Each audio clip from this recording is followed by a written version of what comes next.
Welcome to Car Shopping Mistakes. I'm your host, Deshone the Auto Advisor. If you are car shopping now, or you will be in the next 3 to 6 months, type me in the comments. Let us know where you're at so that we can make sure that you have the advice you need to make the best car deal you've ever made and not be spending more than 30 minutes in car dealerships. The name of the game with great deals is to not be spending time in dealerships. The more time you're spending in dealerships, the worse deal you're getting. The worst deal you're getting. Valencia, good to see you. Valencia World says she's shopping. If you're shopping now or you will be in the next 3 to 6 months, type me in the comments and let me know. Now, for those of you who are not shopping right now, you still may hang around for the next hour, learn something, because you're going to see a lot of people ask questions that you will ask or you would have when you go start shopping. So what typically happens if you hang out here enough, somebody's going to ask the same question that you would have asked, and you can get your answers that way. So welcome to Truth. Good to see you. Let me hop on over to Instagram and actually pop in over there. And I'll give you guys time to start typing your questions. No questions off limit. I try to do just rapid fire Q&A. So you have questions about leasing, about loans, about, getting the best deal, new cars, pre-owned cars. If you just want to tell me your situation, kind of what your goal is, we can go from there. And that's typically how we run it here. So let's see. I'll give you guys time to start typing. Once we get the first couple questions coming in, Dolan will start to bring them into the show. And we'll go from there. All right, I'm just sharing the show. Shout out to the sharers.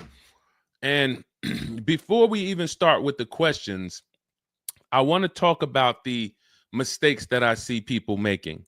Let's really start out with the mistake of this leasing versus buying. I'm so happy that over the last 3 years, who was taught never lease a car? You were taught or you heard never lease a car. I could not be more happy that we have been helping people get their first lease for the last 3 and 4 years. The financial advice we've been listening to concerning leasing has cost us thousands of dollars. I was going to lease a car next week. As long as you get 5 offers, cool money. As long as you get at least 5 offers, you're good. See, people are out there paying. There's a couple ways that you can get a car. You can buy it new, you can buy it pre-owned, or you can lease it new. When you lease a car, you're leasing it brand new.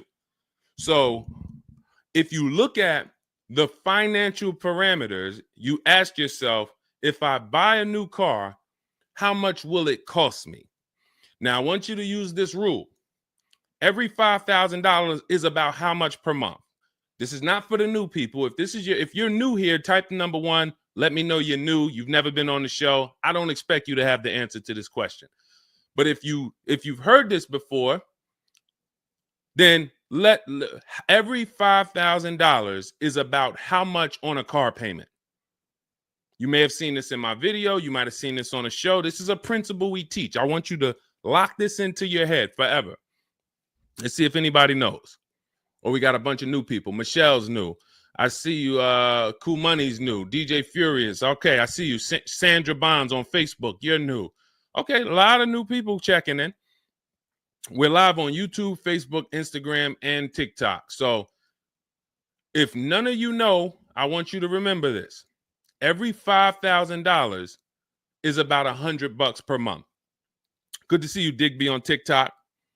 Every $5,000 is about $100 per month. So how do we turn that into a real budget? You look at a car, $30,000 divided by 5,000.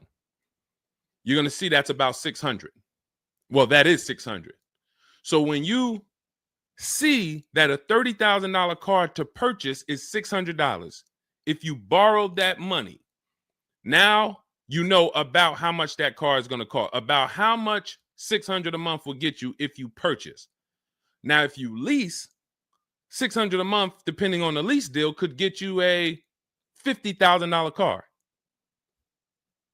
So we're driving. So if your budget is $600 per month, then you have a couple ways that you can get a car. You can go find a $30,000 new car, no money down. You're at about $600 on a 5-year loan. You can go find a $30,000 used car. You're about $600 on a 5-year loan. Now, for $30,000 used car, maybe it was like $45 when it was new. You get it for $30. Or you can get a $50,000, depending on the lease deal, brand new car that you lease. So let's drive this home. You have people pulling up in cars. They're all paying $600 a month. One of them is driving a brand new $30,000 car. They didn't put any money down. Another one is driving a $30,000 used car. They didn't put any money down. $30,000 car. Another one is driving a $50,000 brand new car. They didn't put any money down. Who's getting the most value? In the short term, it's the person driving the $50,000 new car. It's nothing you can say about that. It's no like, well, it depends. Nope. $50,000 brand new car, $30,000 brand new car, $30,000 used car. The person driving the $50,000 car at $600 a month is getting the most value, hands down. Now, in the long run, where do the people who buy win? That's where we talk about the 8-year rule. That's why if you're buying your cars and you're keeping it 8 years, you should be purchasing, not leasing. 8 years is when you win. So that's where I wanted to start at. Let's start, like, tear down this bad information you've heard and you've believed about leasing. And I see people asking, we got a lot of questions coming in. I see you, Jaguar Music, on Instagram. I see you, Cool Money. I see you, we got quite, I see, hold on. From what I can see, we got like 4 or 5 questions waiting. So Dolan, you could bring in the first one. Type your questions in, anything you want to ask. If you want to ask about leasing, I saw someone asked about bad credit. What about if I have bad credit? What about mileage with leasing? Just start typing those questions. We'll bring them all into the show and we'll get to them one by one. Is that true for someone that went into bankruptcy? Okay, so if you came out of bankruptcy, your goal should be to rebuild your credit as quick as possible. Right now, your credit's blank. You come out of bankruptcy, your credit's blank. You have nothing there, and that's a good thing and a bad thing. It's easy for you to build. I've seen people come out of a bankruptcy and literally they have a 700 score in 1 year. They're going to go get credit cards. Just like if you're 18. If you're 18, you go get credit cards, you don't use them. Pay $15 gas, or you don't have a car yet. You pay $15, $20 a month for something, pay it off. You're going to have a 700 credit score. The more you don't use your credit, the more credit they give you. So when they see that you have the credit, $500 credit card, $1,000 credit card, you're not using it, credit score is high because your utilization is low.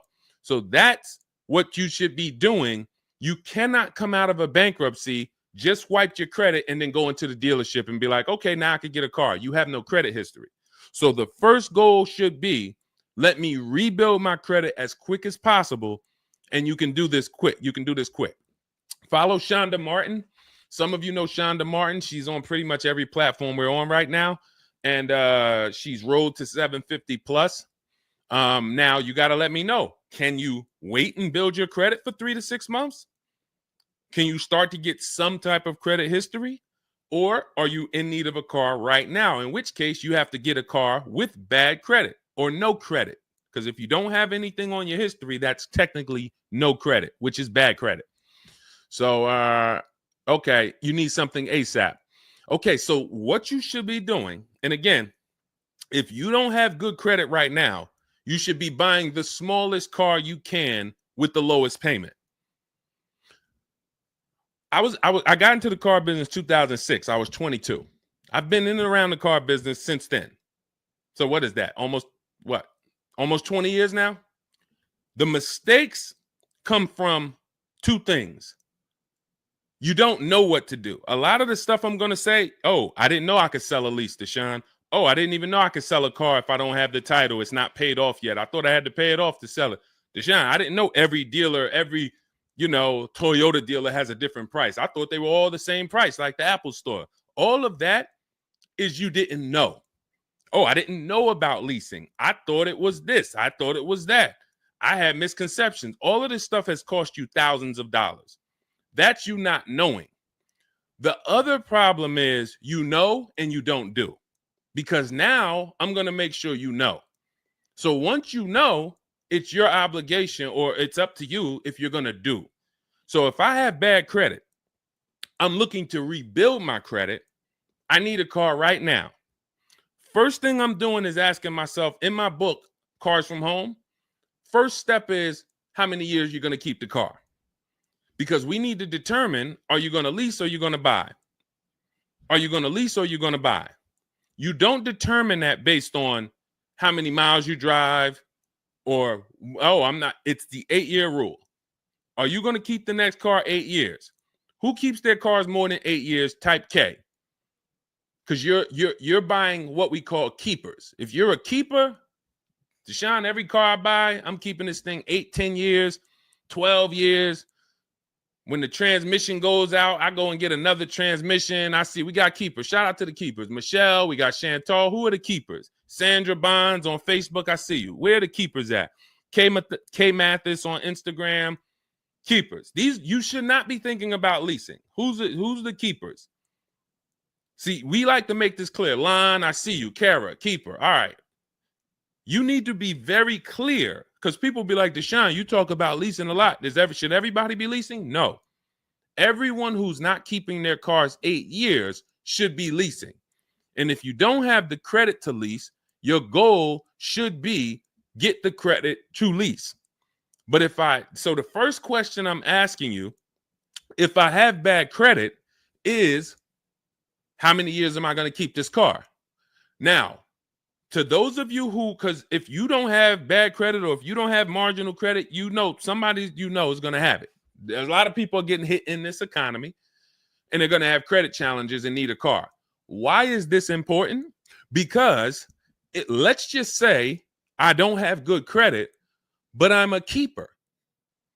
That means I'm not thinking about leasing. I'm looking to get a car that I can keep for 8 to 10 years or more, and I don't really have good credit right now. No problem, because the goal is find the best car for the best price, and then I'm going to get a loan, and I'm going to pay more for that loan because my credit is bad. I still need to get a great price on the car. We got to talk about that. Separating the price of the car from the loan. Some of you are savvy and you understand this, and some of you just mix these things together. But when it comes to getting a high interest rate because I have bad credit, as long as I get a good car, once my credit is better, what can I do with that loan? So let's say I got a great price on a car. I got a car, it's going to last 10 years. It's perfect, but I'm paying 21% interest. So I'm going to fix my credit, work on my credit. And then once my credit is good, I still want to keep this car. What can I do with this loan? Refinance. That's a simple fix. But if you don't realize that you're a keeper, then you're going in and you're getting a bad car. 6 months, a year down the road, 2 years, the car's having problems because you didn't take it seriously that you needed a long-term car. So not only did you mess up the plan because the car is going to start having problems, now I got to see, do I want to fix the car, or do I want to, I got to make the payment, now my payment's due, but then the car's having problems. All of this can be prevented. And you need to know up front what your goal is. But if your goal is to lease, Deshone, I'm not keeping cars 8 years and I don't have good credit, you should be buying the smallest inexpensive car you can that you can get a loan on. $10,000 car, go drive it for 2 years, make your payments, and then switch into a lease. If you're buying a car to keep, then you can go and get a nice car, get the most car you can afford comfortably. You're going to have a high interest rate, and then you refinance that car when you actually get your credit up. So this is all in my book. My digital book, Cars from Home, breaks all of this down step by step. Whether you have good credit, bad credit, how to know when to lease, how to know when to buy, new car, used car, you drive a lot of miles. I have plans in there for everybody. It's a digital book. It's 5-star rated. Thank you to everybody who went to Goodreads and reviewed the book. You can get a copy of the book. It's normally $97. You can get it as part of my launch offer for 75% off. That's $24. It's for 2 hours. So as long as you get there, go to my TikTok bio, my Instagram bio, the YouTube comments or the Facebook comments, click that link, and you'll see $24 for 2 hours. Once that, as long as you get it before that, you got it for $24 instead of $97. And you can have everything step by step. So you're not worried about, I'm trying to remember all of this. You can watch the replay on YouTube too. But all of this is everything I'm teaching is part of a plan. It's not me winging it. This all comes out of my book. All right, go ahead, Dolan. Bring the next one up. Keep typing your questions. I know we got a lot of questions coming in from all 4 platforms, so Dolan will bring them into the show. Just keep on typing. What is considered marginal credit? Now, this is going to depend on what you're trying to achieve. I like to see all right, who's a homeowner? If you're a homeowner, type me. Now, if you had marginal credit before you bought your home, your realtor or your mortgage person probably told you, go work on your credit and then get your credit to this to get a mortgage. A lot of people do that. They go and they work on their credit, and once their credit is a 640 or 620 or 660 or whatever it is to qualify for the mortgage, they go and get their mortgage.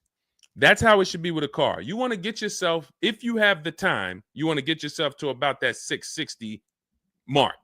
That 660 mark puts you, and I'm talking, do not use Credit Karma. Do not use Credit Karma. The amount of people who used to come into the dealership we run their credit, it's low 6s, 609, 590. And then they call me back, a couple months down the road. Oh, Deshone, yeah, my credit's better. And then we come in and they're like, yeah, I think it's up to about a 660, 680 now. And then we pull it and it's a 620, 630. And that's Credit Karma. Do not put yourself in a position where you're listening to Credit Karma. Pay. You can go to Google and you can type in, get my FICO scores. You want your FICO scores direct from the credit bureau. If you don't subscribe to a thing that gives you it before you go and make a purchase, you want to know what your FICO score is, not what a Credit Karma score is. But if you have the time, you want to try to get your FICO scores all above the 660, 670 mark. That's going to be in that good category. You can qualify for a lot of leases. Now, if you're in the 650, I want you to think about this. I have something I teach called credit and when it comes to profiles, leasing and credit.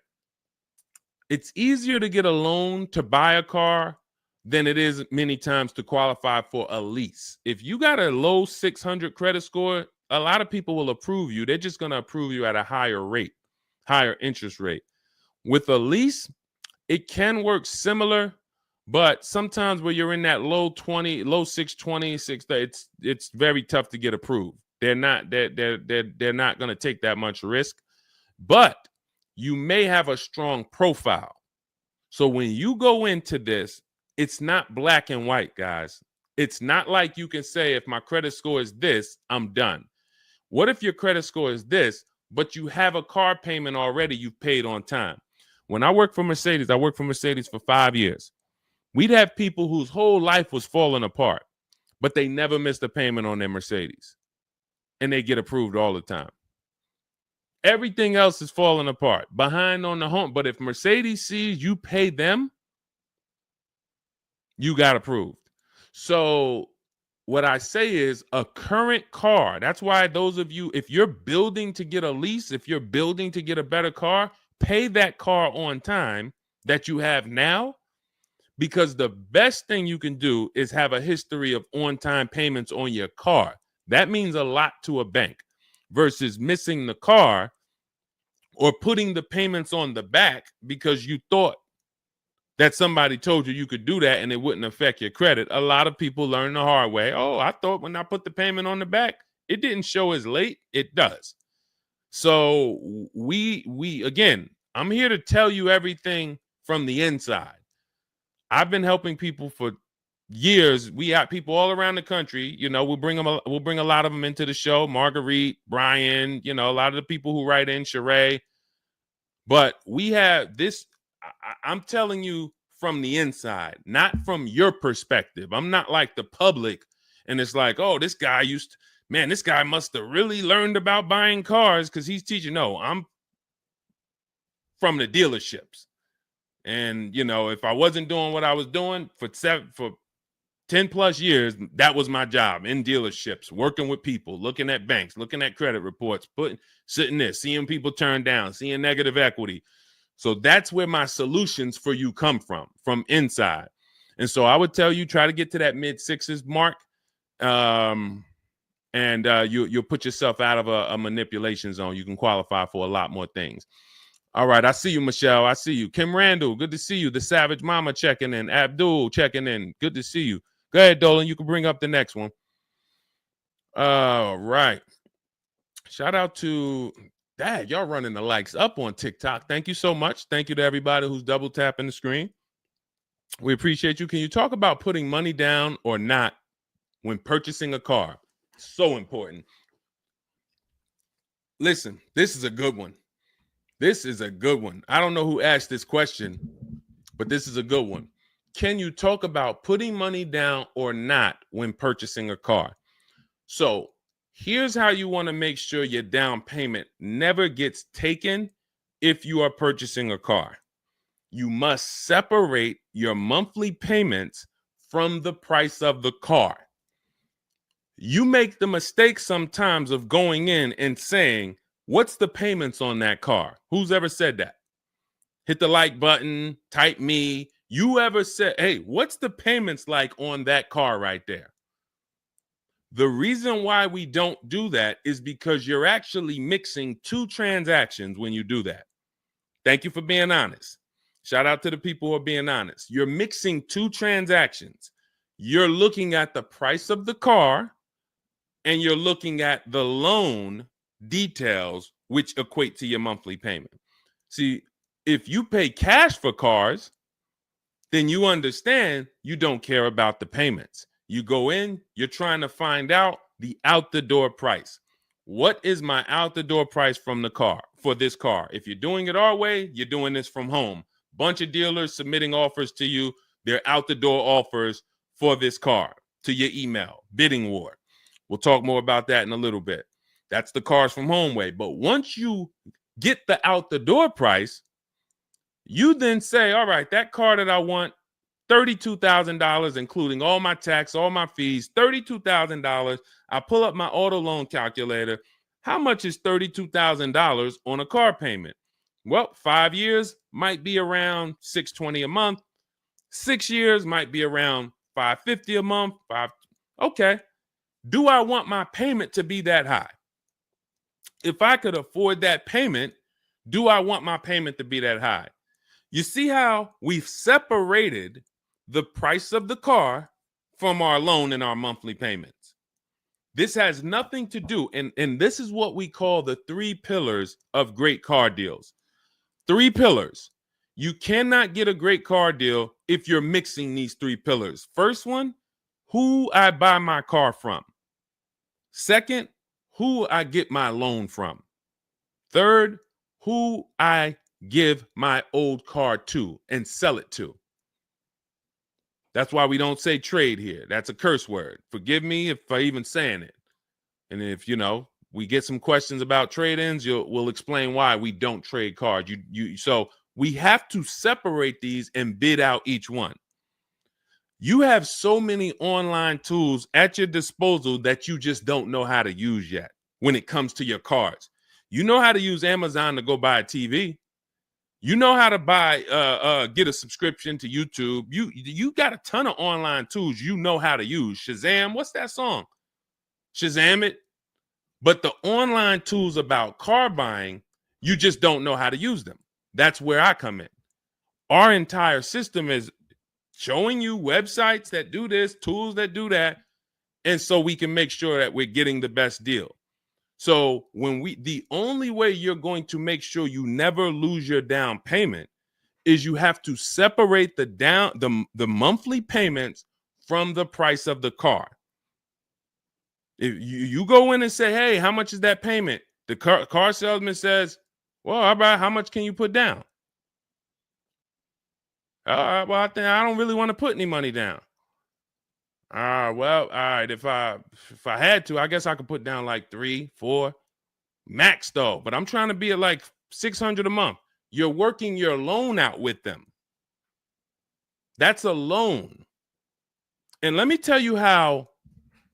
Let me show you why you can know you shouldn't be mixing these transactions. There's big money in all of them. There's a ton of people who want to sell you a car. There's a ton of people who want to give you a loan. They don't sell cars. Let me say that one again.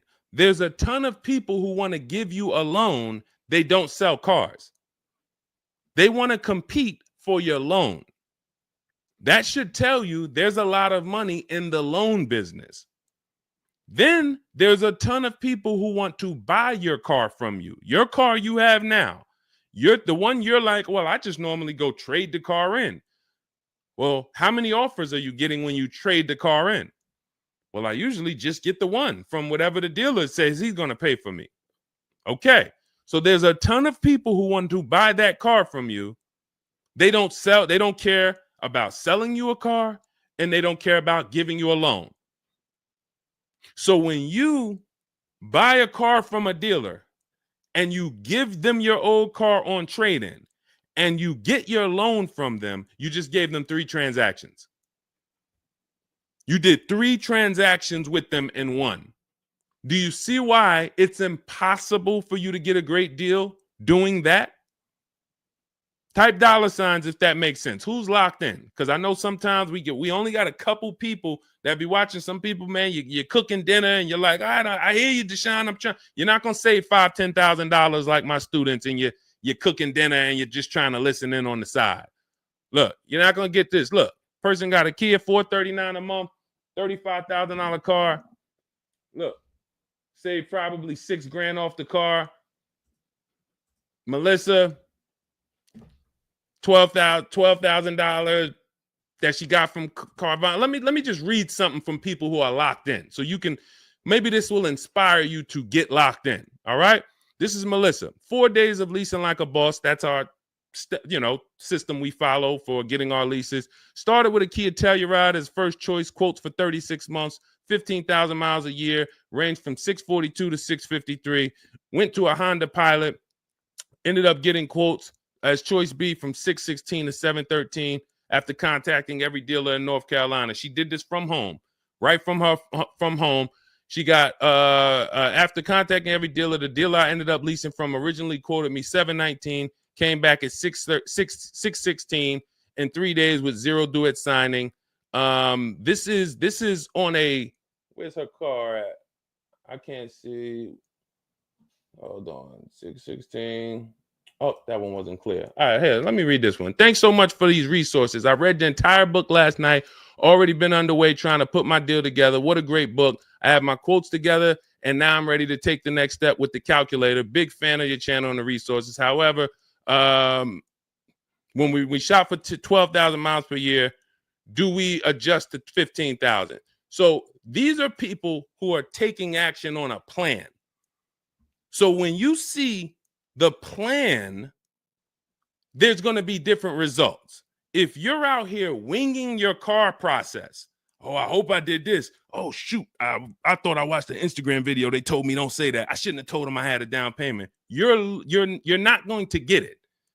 You're not going to save $5,000 or $10,000 on your car payment, on your car transaction accidentally. You don't just slip into that. So lock in and grab this lesson now. I need to separate my transactions. Who I buy my car from is one transaction. I'm going to bid it out. I'm going to give a bunch of people an opportunity to sell me this car. If I'm looking at a used Toyota Camry, I want to see every Toyota Camry within 150 miles, and I'm going to narrow it down, and I'm going to pick the best one, independent of my loan. My loan is a whole nother story, because when I shop for my loan, I'm going to do the bank bidding war where I can have multiple people. I don't even want to mention that without telling you about it, because it's like, whoa, what's the bank bidding war, Deshone? Okay, so you can have multiple banks and credit unions compete for your interest rate in a small period of time, and it's going to weigh on your credit score like one hard inquiry. Like one hard inquiry. Mamba Mentality, I love the name. I love the name. Why can't I do a super chat? I don't know. Yinka, good to see you on Facebook. IB Johnson. On one hard inquiry. So let's just say, and so when you get your loan, how do we know that 5.2% interest rate was the best? How do you know that the 7.1 interest rate was the best if you have no other offers? And what we've been used to is we're just going to go with our bank. We're going to go with our credit union. We're going to go with the dealer's bank. Why? We're going to make these people compete. And when you do this, when you do it this way, you can have people compete in a short period of time and get multiple offers on your loan without it affecting your credit score. But it has to be done in a small window of time. Now, if you Google it, rate shopping, it'll say between 14 days and 45 days. You do it our way, it's going to take you 48 hours.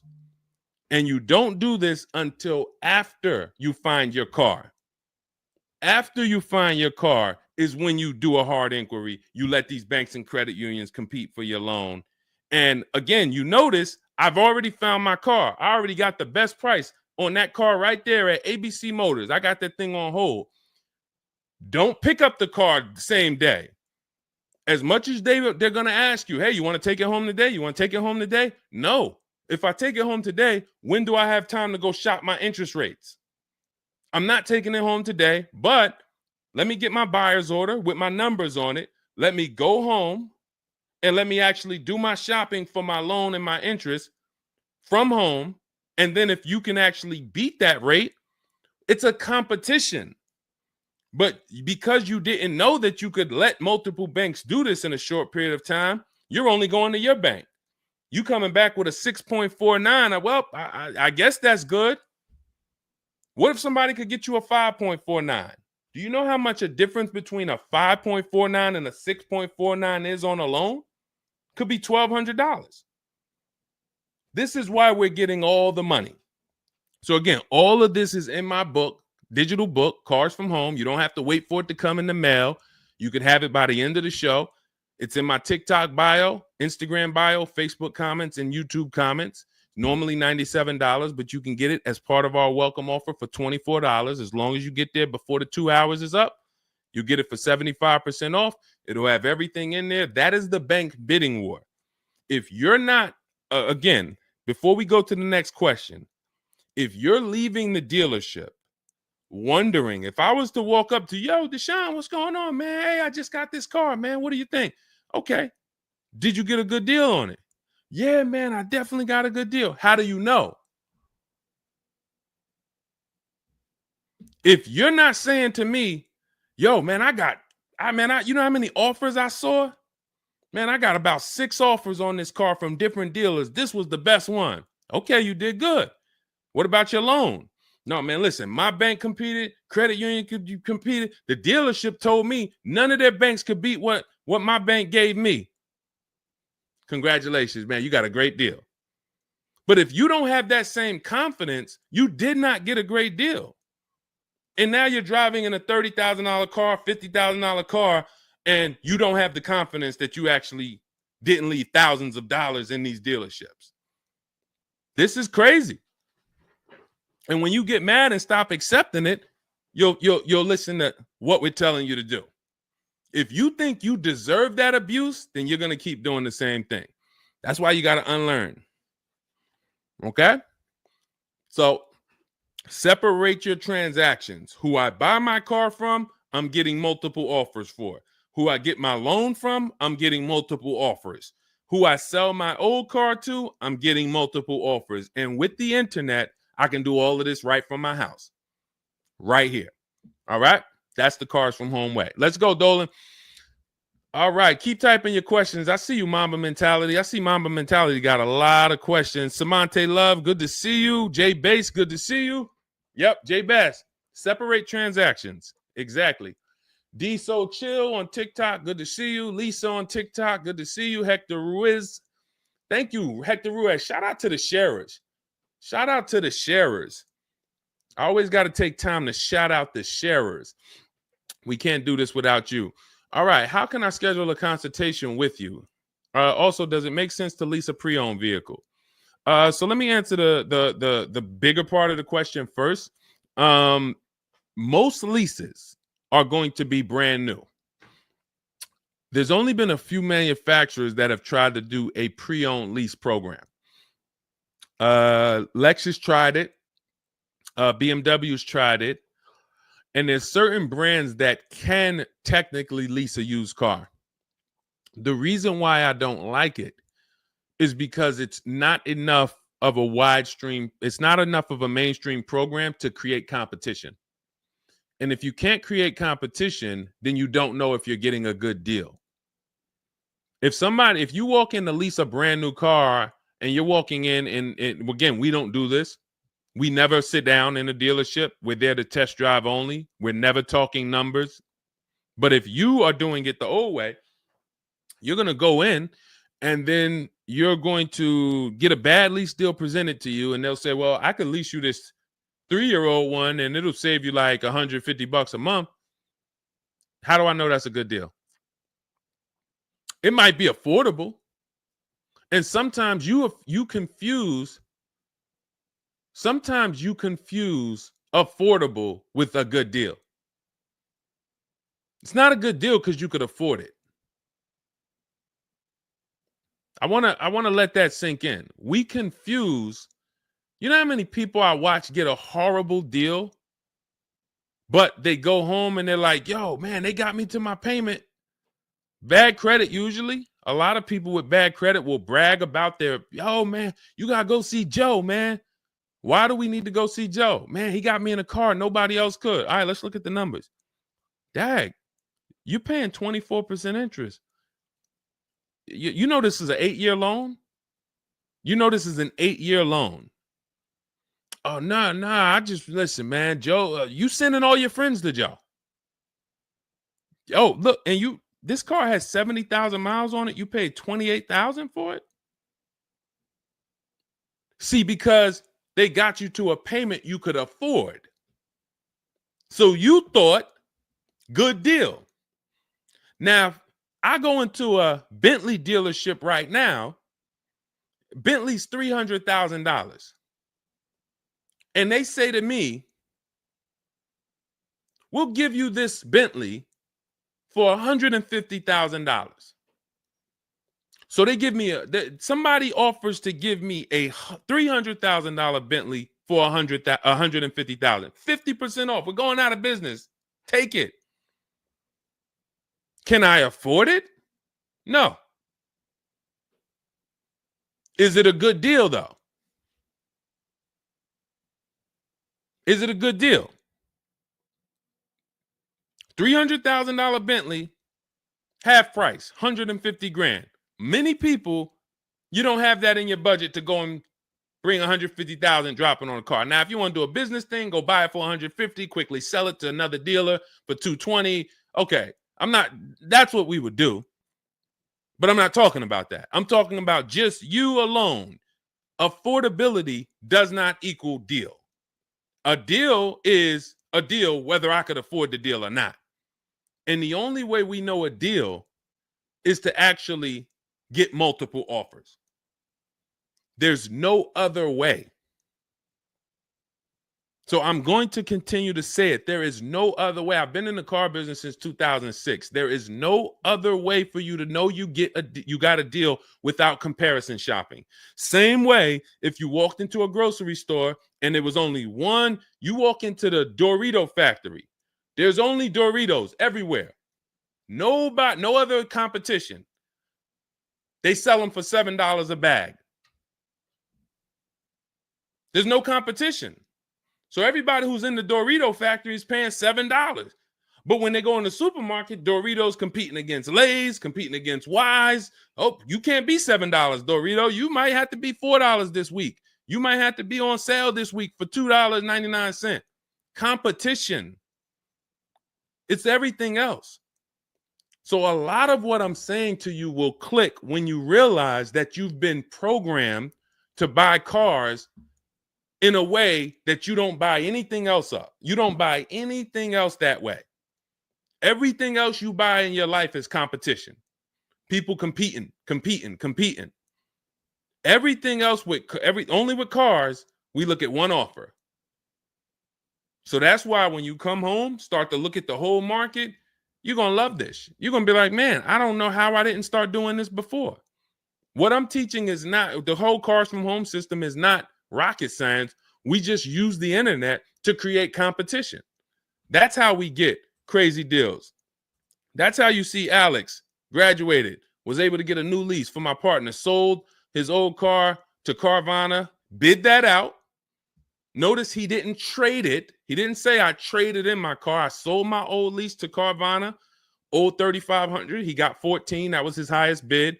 Went test driving, got a 2025 Hyundai Tucson, got a 1.3% lease deal, no money down, $42,500 car, $580 a month, and that's a 1.3% lease. Now, $42,500, guys, would normally be, with no money down, about $800 a month. Maybe about $825 for 5 years. He's paying $580. So when we talk about leasing keeps thousands of dollars per year in your pocket versus purchasing. Thousands of dollars, not hundreds of dollars per month, but thousands of dollars per year. So to answer your last question, I don't do consultations. We have 3 ways we help the public: through my book, through our Shop with Deshone program. A lot of these people that you're seeing me share, they've either got my book or they're in our Shop with Deshone program. Just Ralph, Jen, Stormy. Just wanted to let you know that your package worked. $48,000 MSRP, no money down. She's paying $622 a month. That's normally a $900 payment. Marie, some of you know Marie from some of our other shows. We talked about her. Just wanted to reach out. Thank you. She used the book, saved over $13,000 off of her Mercedes, got her payment to be hundreds lower per month, maintenance included. Just wanted to say thank you. She got a 2025 GLC Coupe. Some people have this same car. You're looking at this car. You're like, hold on, Deshone, I got that same car. Did you get $13,000 off? Did you get $13,000 off?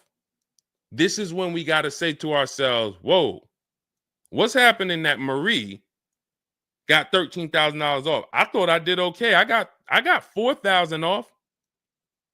You see how dangerous it is when you don't get multiple offers? You thought, man, I negotiated, man. I was in that dealer for about 5 hours, man, to get that $4,000 off. Marie never went into a dealership and she got $13,000 off.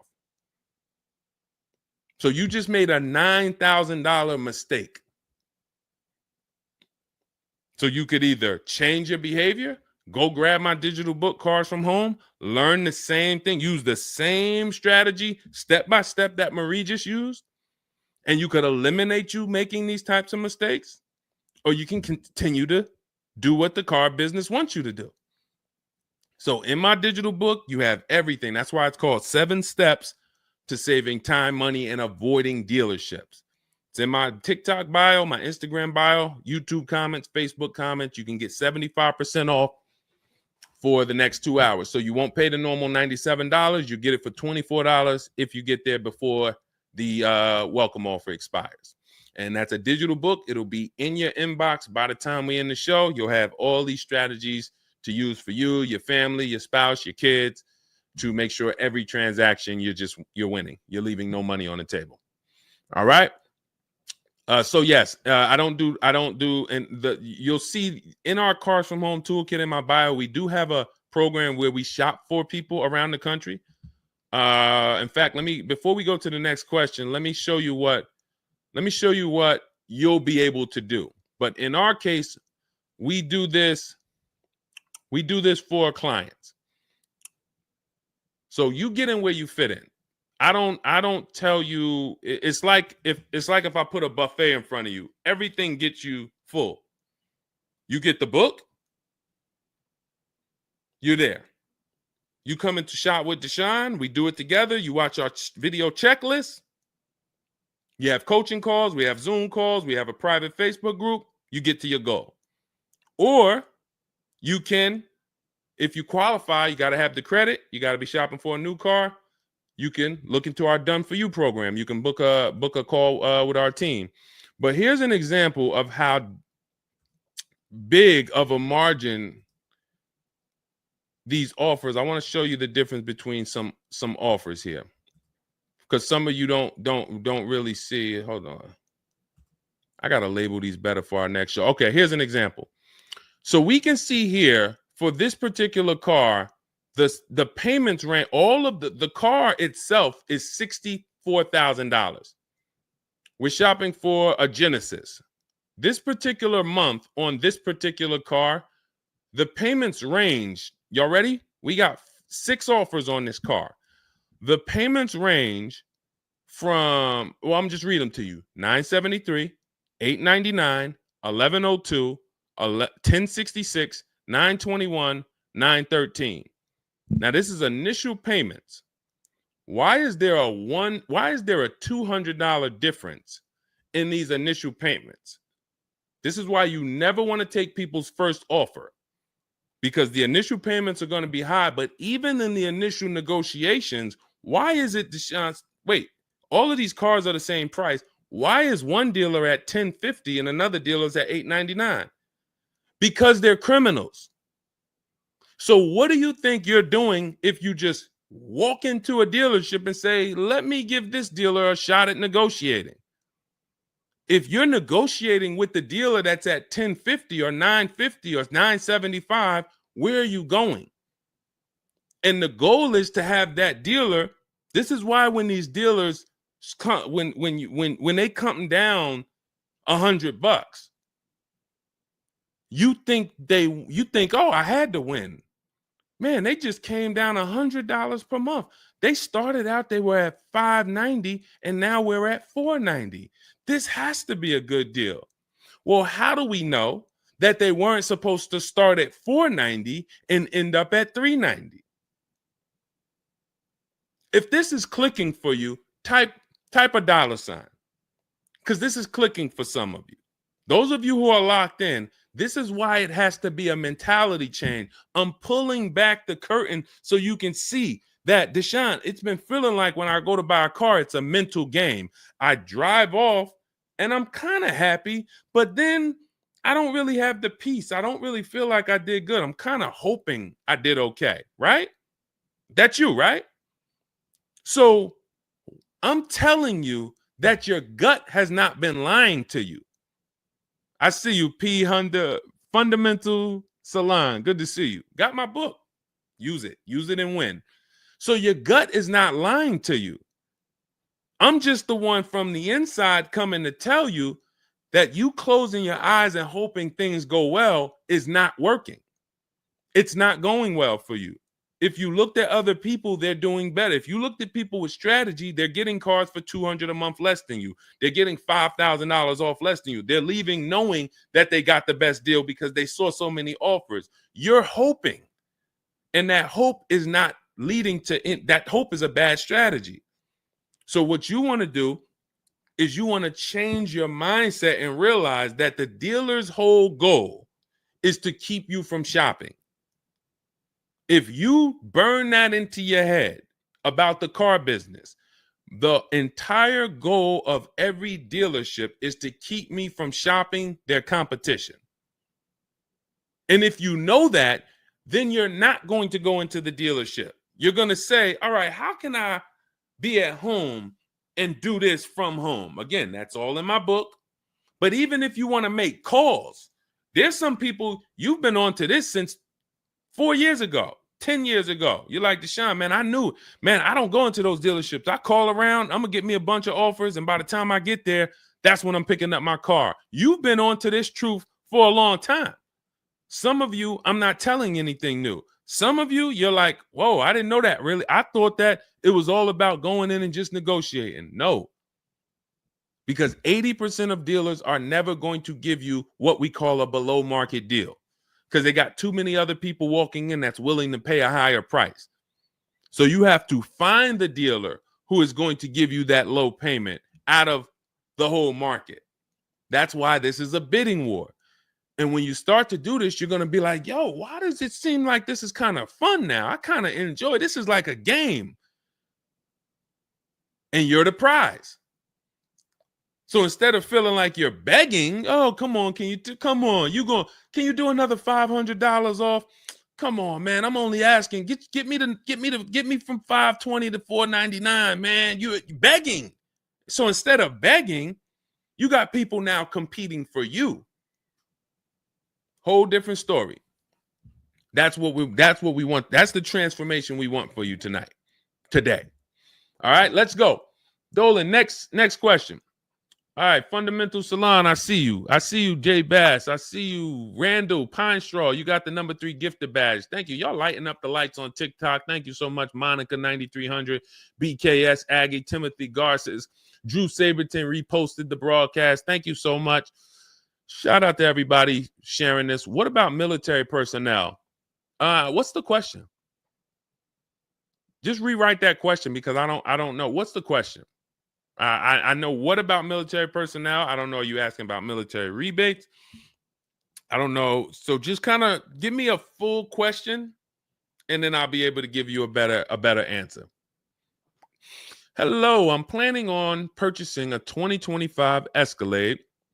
Any negotiation between the MSRP and the invoice? Of course. Now, if you walk into a dealer and you say something like that, what is the dealer going to say? So let me ask everybody who's watching. We're live on Facebook, TikTok, Instagram, and YouTube. If this person casually walked into the dealer and said, hey, is there any negotiation between the MSRP and the invoice? What do we think a smart dealer is going to say? Not an honest dealer, a smart one. Thank you, Sassy. No. No. And you know what's crazy? They're going to say it in a way that makes you believe it. So if I put my car salesman hat on and I switched it to kind of for myself, this is what it would sound like. Or is there any negotiation between MSRP and invoice? Not really. On these cars, I mean, we don't even have a lot of them. A lot of people are trying to get them now because the tariffs are about to hit. And even though this is an American-made car, some of these parts, they're produced in Mexico. So there's not, we really like to, a lot of dealers are selling them over MSRP. In 10 seconds, I just took you to, whoa, but can I get MSRP though? See, that's why I'm never training you to go in and negotiate with people that negotiate every day, 3 times a day for the last 10 years. You're just not going to be a match. You might negotiate office furniture. Yo, Deshone, I do office furniture. A car salesman couldn't come in and negotiate with you on office furniture. But you can't go into a car sale and negotiate with car salesmen because, again, the psychology, we just know every question to ask, everything to say. It's a mind. And so some people use it for good and some people use it for evil. And so how do we find out what the discount is on the Escalade? We talk to multiple Cadillac dealers. Now, if you're doing it our way, in my book, I have scripts that I wrote for you. It's all by email. So there's a reason that people can actually go in, use this book, use these scripts, and come out with great deals. This is Trey. Trey got 3 cars using our system. He says, my son was in the market in 2025. He just got a 2025 Blazer. He said, I started sending emails in the wee hours of Tuesday morning. So those are email scripts that I wrote. They're in my book. You have access to them when you get my book. You're using all my scripts. We're not talking. We're not doing any of this by mouth and saying, oh, I got to remember What did Deshone say? Don't, oh, I didn't want to say that. None of that. There's no room to make a mistake. We're just typing, copying, and pasting. He says, emailed 25 to 30 dealerships, got 8 offers, closed the deal in 2 days. 2 days. So some of you, you're like, Deshone, I need a car in like 2 weeks. No problem. Trey got his in 2 days. So once you start this process of engaging with the dealers, you'll get a car in 3-4 days if you're slow, because that's the way it's set up. So he gets a $56,000 car. He closed the lease at $560 a month on this Blazer electric vehicle. $560 a month, first month's payment due at signing. That is a $56,000 car. And he's gotten 3 cars. He said his first one with our system was 2.5 years ago. He leased another vehicle for his daughter last October, and now he just got his son's lease. 1.5% lease, a 1.33% lease for his daughter, and a 1% lease for his son. So if you're doing it our way, you're sitting at home, you're getting multiple Cadillac dealers to compete by email, and then you're going to see, oh, this one's going to take off $2,000. This one's going to take off $5,000. These 4 are taking off nothing. This one, he's charging $3,000 over the list price. Oh, here's the winner. They're taking off $5,000. That's the best offer. Now, sometimes you get a deal like Sean, and we never know when the bottom is. Or let's take this Genesis. Perfect example. This is a 2025 Genesis GV80. As you can see right here in writing, if you're on TikTok, you can't see, but if you're on Facebook, YouTube, or Instagram, you can see. You can see, let me just take that comment down real quick, Dolan, so I can show the discount at the bottom of that sheet, please. Just snatch that just for 1 second. Look at that. $8,469 off retail price. Brand new 2025. Okay, you could put it back up, Dolan. Thank you. So when you look at that, this is the lowest offer of multiple offers. Maybe $8,500 is the best discount on this particular vehicle. But when we go to Sean, let's go to Sean. F-150 Lightning XLT, $73,000 vehicle. What's his discount? $21,000. Look at the dealer discount and look at the rebates. And every dealer is not going to tell you the rebates. Some dealers will not be honest with you about the rebates. They'll hold some of them or they'll hold all of them.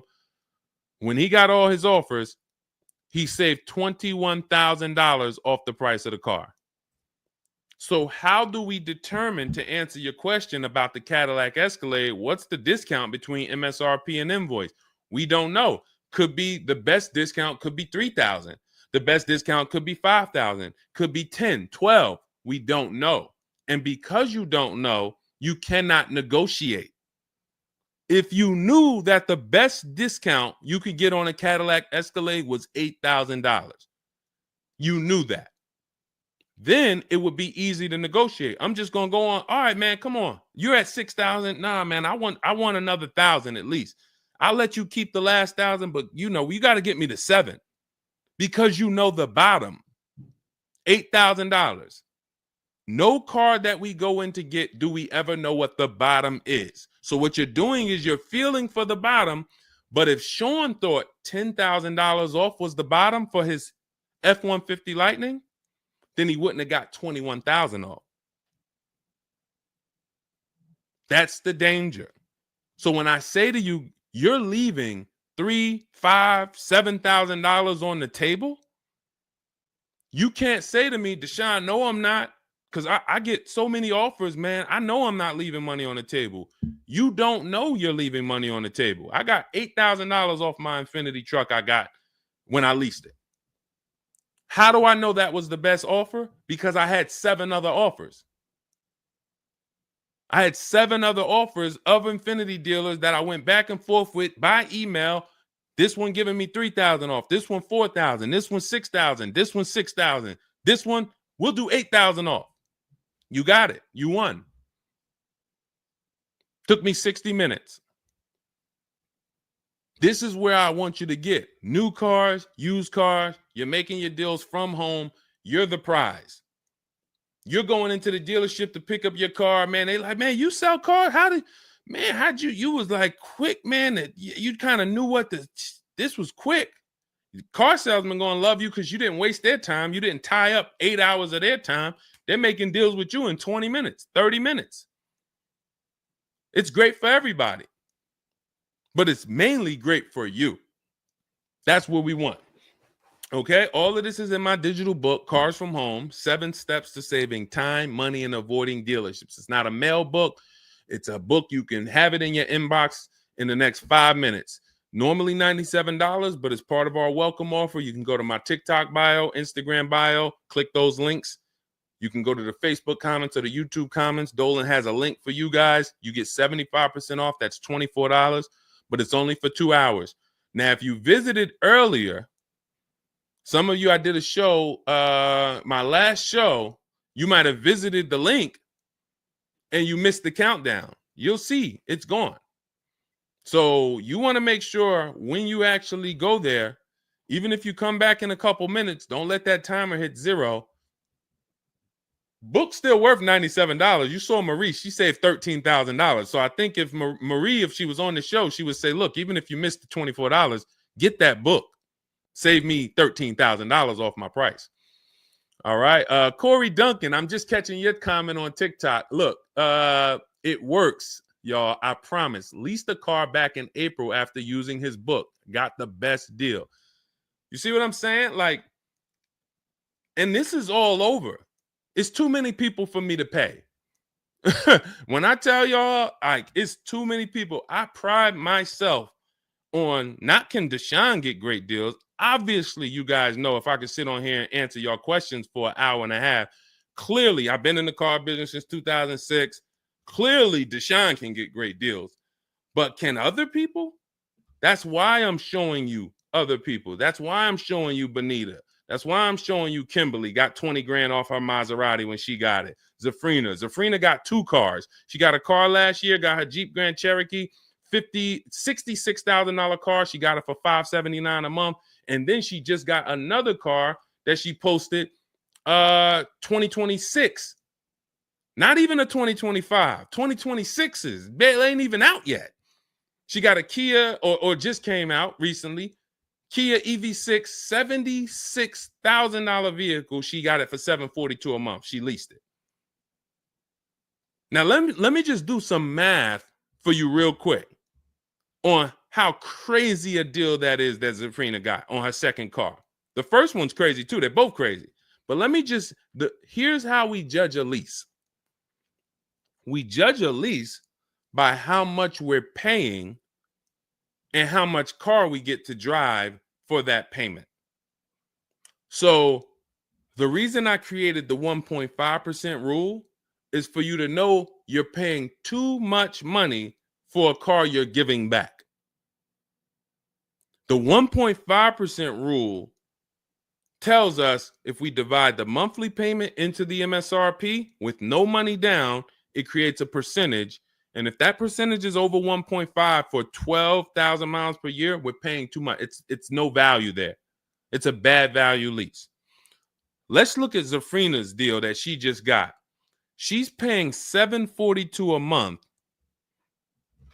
and she got a $76,000 car. So let's say, go into our calculator, $742 a month, 36 months. That equals $26,700. That includes taxes, everything. That is how much she's giving them for 3 years to drive this car. $26,700. It's a $76,000 car. You don't have to be a mathematician to know that if you walked into a showroom and you saw a $76,000 car, once taxes and fees and everything were on top, it's over 80 grand. And you could drive that car for 3 years for $26,000 and you give it back to them, we don't have to, we can imagine how much value that is.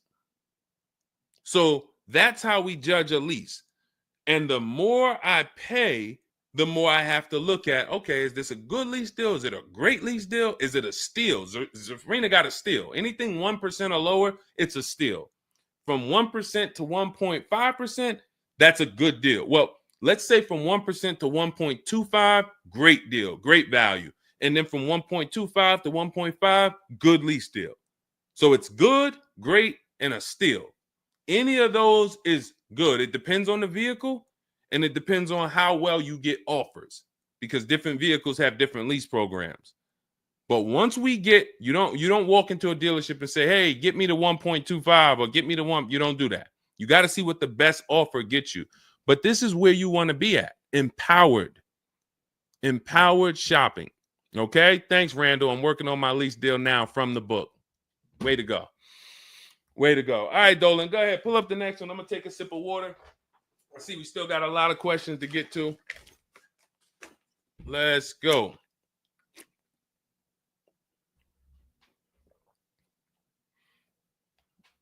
Mark is me. Good to see you on Instagram. Checking in. All right. Let's go. Does it matter if you email or call a dealership to find out the best price? All right. No. You just got to realize it's going to be different things that come with phone. The reason why. Okay. Who's a good negotiator? All right. Let me put it like this. Who's not a good negotiator? Let's be honest. Who's not a good negotiator? Type me. You're just not. It's not your thing. You don't really like confrontation. Not a good negotiator. Let's go. Who's gonna be honest? Oh, we got a bunch of good negotiators on here today. Bunch of good negotiators. Where we at? Hershey. What's going on? Randall, Sassy. Who's okay?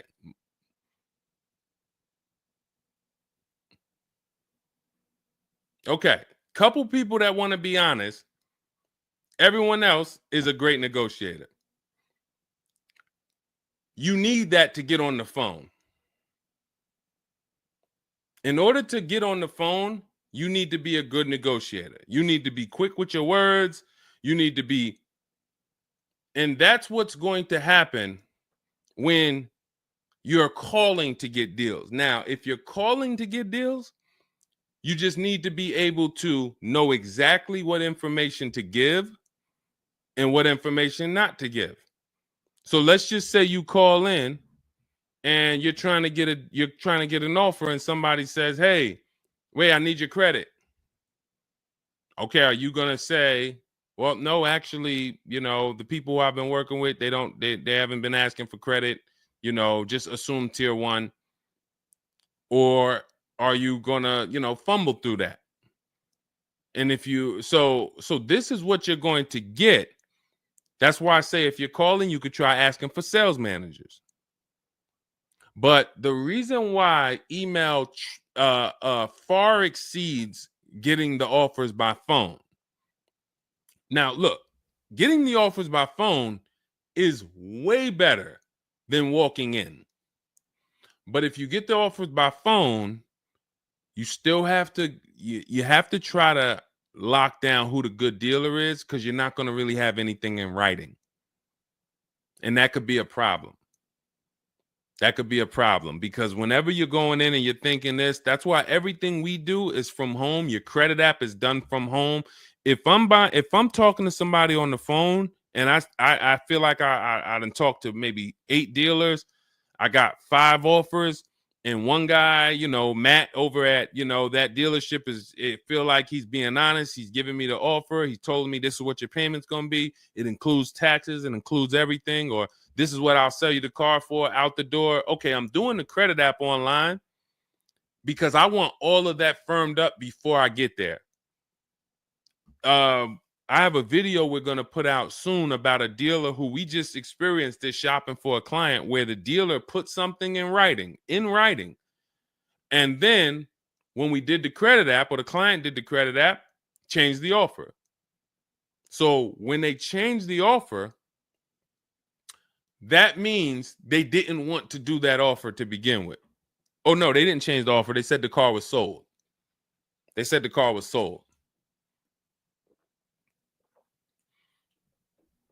Me knowing what I know that what they wanted to do was tell you one thing and then they wanted you to come in so that you could so they could raise the price on you.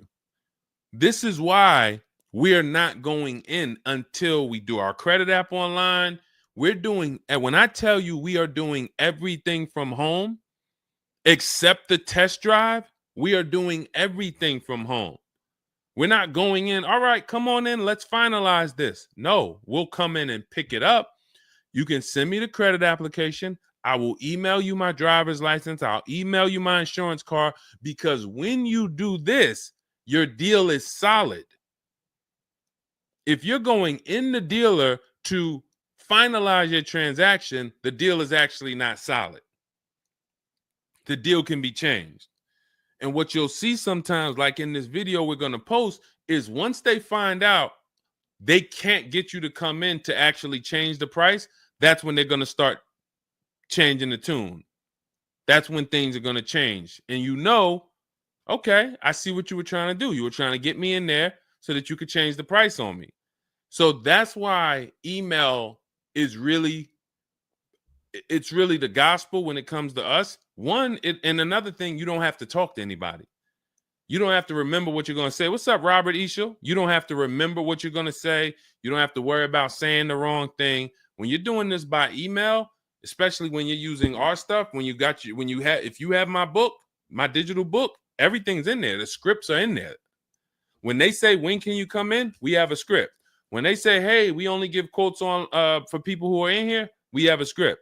When they say, hey, I don't have this car, but I might be able to get it for you. Are you open to that? We have a script for that. Everything, we have probably 50, 60 scripts. Everything they're going to say. So that allows us to have conversation by email. We're not just emailing. We're having, Marcus Me asked, I see a question about warranties. I got you. Hang on. Mark, we're not just emailing. We're having conversations by email. Big difference. Conversations by email move things forward. Oh, we can't do this. Oh, how about this? Hey, it's a back and forth. That's why our scripts are so powerful, and they move things forward and they keep it on your agenda. So again, me, myself, I could do it either way. If I was doing one car deal, I could call around. I'll ask for sales managers. I'll talk to the sales manager. I'll try to get a car deal done.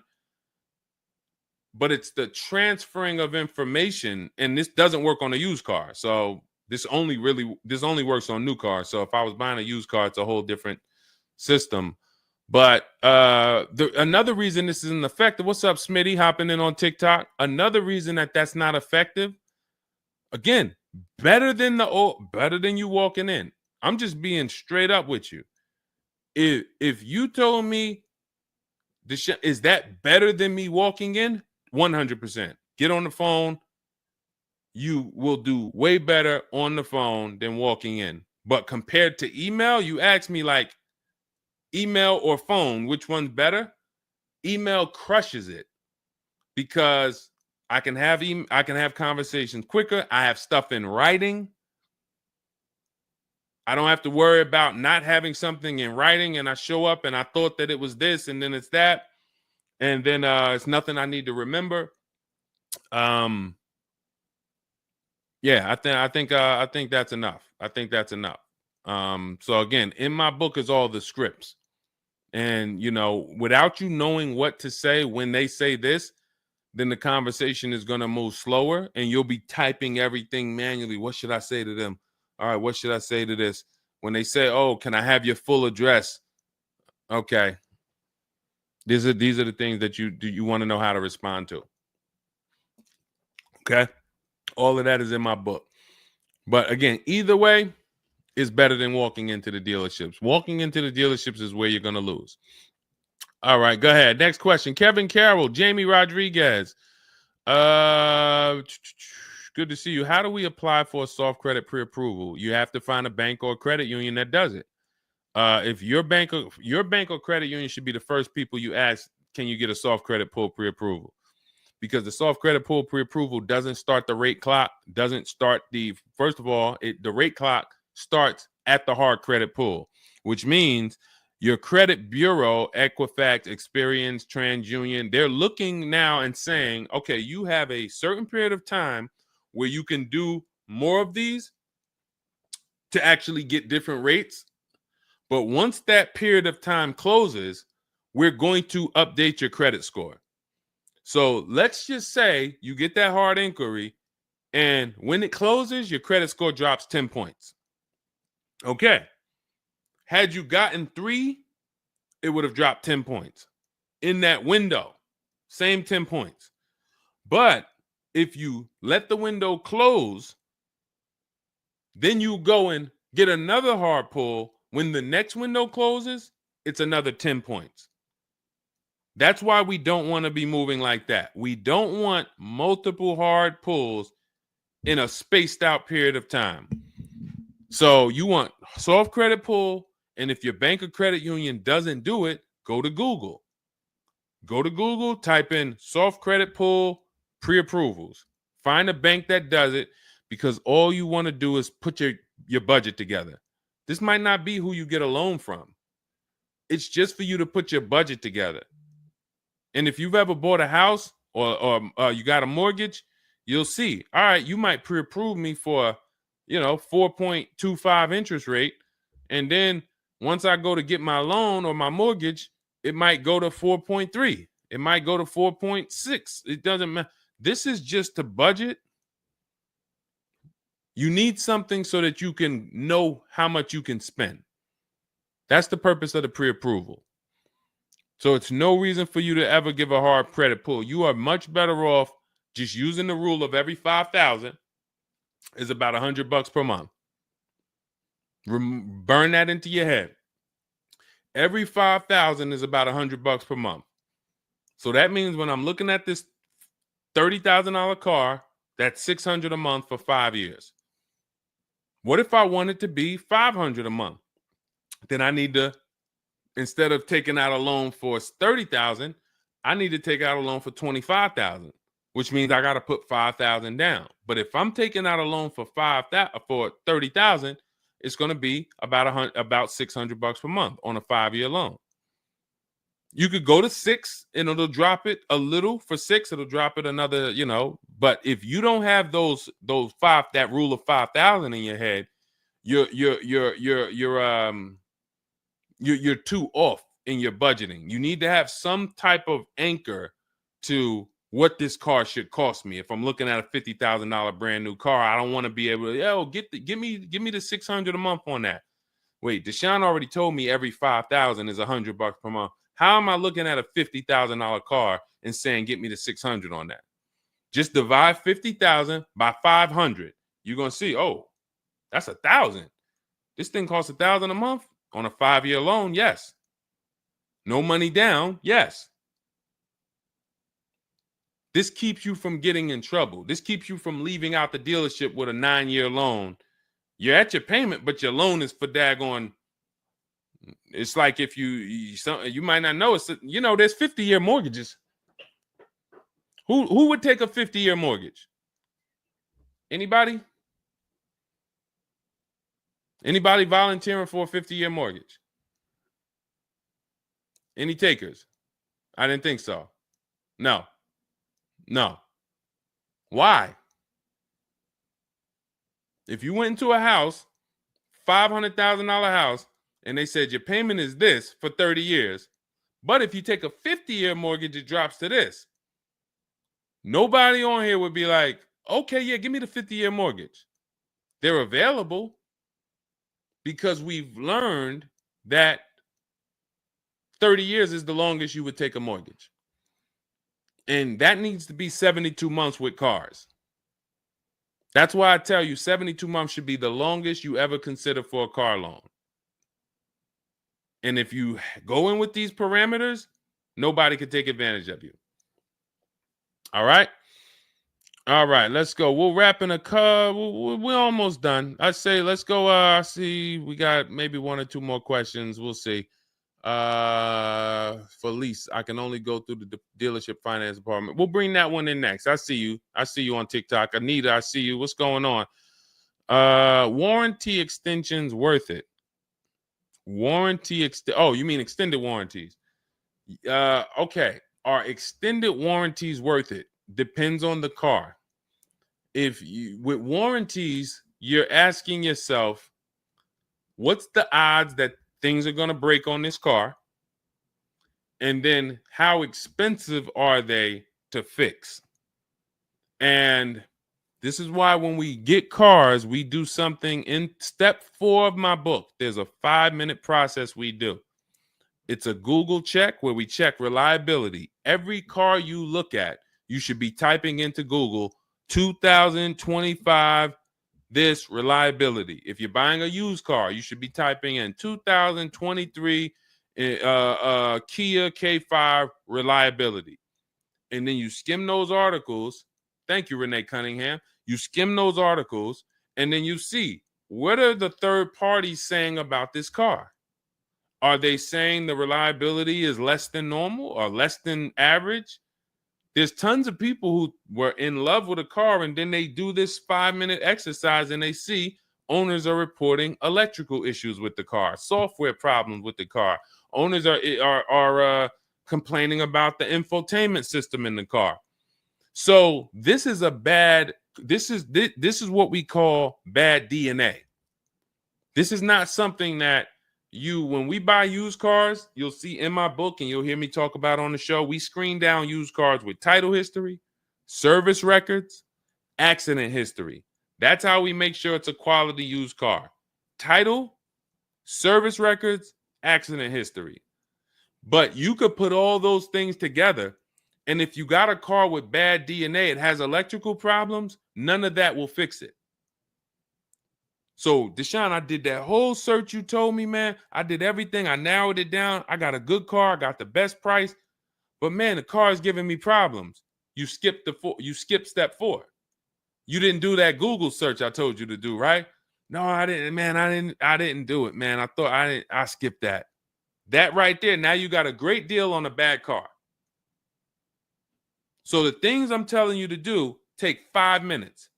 Nothing that I have talked about on this stream takes 2 hours or 1 hour or 45 minutes. Shoot, I have my car in 60 minutes.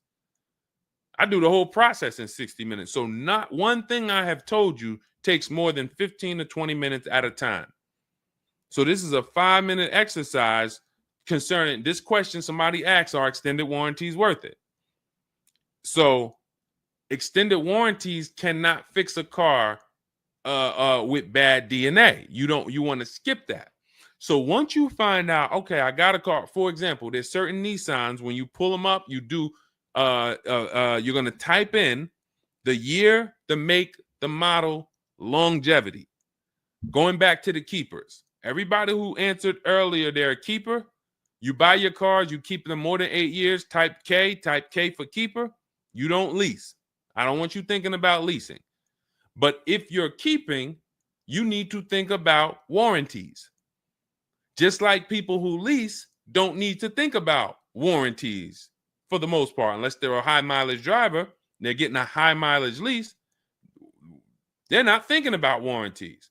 So if you're a keeper, you're thinking about warranty, which means you need to look at longevity. There are certain cars you're going to type in, do this exercise, type in the year, make, model, and the word longevity to Google, and you're going to see this car, owners report transmission problems between 90 and 110,000 miles. There's nothing you can do to change that car's DNA. Nothing. So yes, you can get one with good service records, good accident history, good title history. Nothing you can do to change the fact that that car has transmission problems from 90 to 110,000 miles. So once you do that exercise, that quick 5-minute check, then we can look at what's the cost of repairs on this car? Is it a Mercedes where when something breaks, it's $2,000? If it's a Mercedes and something breaks, and you can keep typing your questions. If you have a question on TikTok, nothing's off limits. So we got time for a few more questions, but you got to type them in for us to bring them into the show. So are we, once you know what cars, like give you an example, you got a Honda, you got certain cars, they're very inexpensive. Something breaks on the car, the parts are cheap, inexpensive. These are the cars where you don't need extended warranties as much as you need a car when you look at a car that has high cost of repairs. So what should you be typing in for the car you want? Cost of repairs. If you're looking at a Volvo XC90, Volvo XC90 repair cost. Where does it fall? You're probably going to land on an article that shows you the rankings of cars repair costs. If you see that Volvo and Cadillac and Mercedes and all Range Rover, Land Rover, they're up here, then you need an extended warranty. Because when one thing breaks, if you got a $3,500 warranty, it might pay for the whole warranty. One thing. But if you're looking at a car and it's very low, Mazda or Honda or Toyota or very low cost of repair, then maybe you save the $3,000 and you don't get an extended warranty. You just put that money to the side. So it's going to depend on the car. When I worked for Mercedes, if somebody was buying a Mercedes, I told them, go in there, finance department, buy as much warranty as you can afford. That was my words all the time. Buy as much warranty as you can afford. IDK, following your book to secure a lease. How do I get it without putting money down? We don't shop with money down. So you haven't gotten to that section yet. I'm glad you have the book, IDK, but there's no scenario when you're using our templates and scripts where we shop with money down. In step 3 of the book, which is deal focused budgeting, I explain how down payments come in and I explain the risk of down payments. But when we're in step 5, which is reaching out to dealers where we're getting our offers, there's no down payment that ever comes into the conversation. All of our lease offers are with first month's payment due at signing. That's not a down payment because it's just like when you rent an apartment, you pay your rent at the beginning of the month. When you lease your car, you pay the payment at the beginning of the month. And that's it. That's not a down payment. That's your first month's payment. But no, all you do is just follow the book. There's no again, and stay on the steps. Here's what I want to drive home when it comes to this book. And I see we had somebody, Linda March, on Instagram. I see you. Grab Linda March's question, please, on Instagram, Dolan. Do not read this like this is some seminar. There's 2 types of people who use the Cars from Home stuff. All of our stuff is made to be like you having a conversation with me. If you jumped on the phone with me and you said, Deshone, this is what I want. What's my first step? I would give it to you and then you go do it. I wouldn't say to you, okay, Linda, you're going to do this. And then once you do that, go and do this. And then once you do that, go and do this and then do that. And then by the time you finish this, you'll see this on this website, and then you'll be ready to pick up your car then. How would that go for you? Carrie Ann, Gifted Hands Cash, good to see you on Facebook. Well, how would that go for you? You would be like overwhelmed, confused, messing up. That's the way it is when you get my digital book, Cars from Home, and you read it straight through. What you're seeing all the steps. The last step 7 is delivery or pickup, and I'm congratulating you. You did it. The step before that, we're going over paperwork in the finance department and extended warranties. You shouldn't be there because you should be going through step 1, checking it off. Deshone told me do this. Step 2, check it off. Step 3, and then once you get to step 7, which is delivery, check, just picked up my car. It's a checklist, not a Bible or a almanac for car research or car studies. That's not what it is. And so I want to let you know that so that you don't come in thinking you're about to learn a lot about cars. In fact, that's how it was when I first started. My first book was called 52 Car Buying Questions Smart People Don't Ask that cost them thousands. 52 car buying questions smart people don't ask that cost them thousands. That book's not for sale anymore, but if you Google it, it's highly rated. People loved it. People said, Deshone, I use this book, man. I learned so much and I got a good deal. Because I still was teaching you how to get to the multiple offers, but it was too much information. That was when I came and I started teaching and I said, I want to teach you everything I know. No, the way my book now is, Cars from Home, 7 Steps to Saving Time, Money, and Avoiding Dealerships, is to get you right from where you're at to your car. 90 minutes, 2 hours from home. Boom, boom. Little small exercises here, 10 minutes here, 5 minutes there. Boom. All right, I'm picking up my car. So that's why we have the success stories that we have, because of the fact that it's a focused step-by-step book. Okay? So you can get your copy in my TikTok bio, my Instagram bio, the YouTube comments, or the Facebook comments. It's 75% off. That's the welcome offer. It's normally $97, but you can get yours for $24 as long as you get to my bio and Instagram, TikTok, or the YouTube comments or the Facebook comments before that 2 hours expires. This is Brian, just got his first ever lease using the book.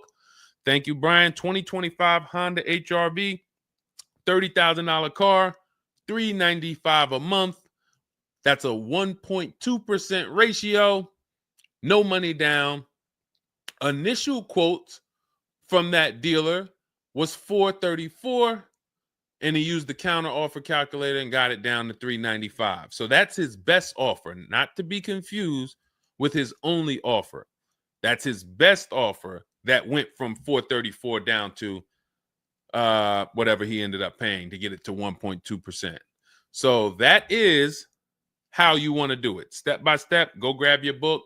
Make sure when you get your book, screenshot the thank you page, because my support team's email is on there.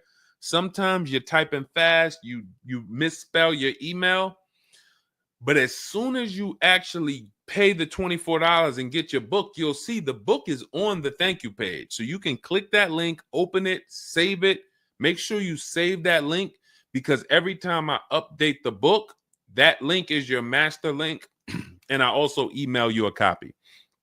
Okay, and then you'll have everything we teach step by step to get as many cars as you want. You'll see, you'll be like Sheree, you'll be like Zafrina, 2 and 3 and 4 cars. Rosalie, 4 cars. Ken, we talked about. Trey, we talked about earlier, 3 cars. These people have been with us since 2021 and 2022. So if you're new here, you got people that's already 3, 4 cars up on you using what we use, and catch up. All right, go ahead, Dolan. I saw we got a couple more from Carrie Ann. We got Linda March. Following your book to secure a lease, how do I get it? Oh, that's what we just answered. We already answered that one from IDK. I saw you grabbed it, but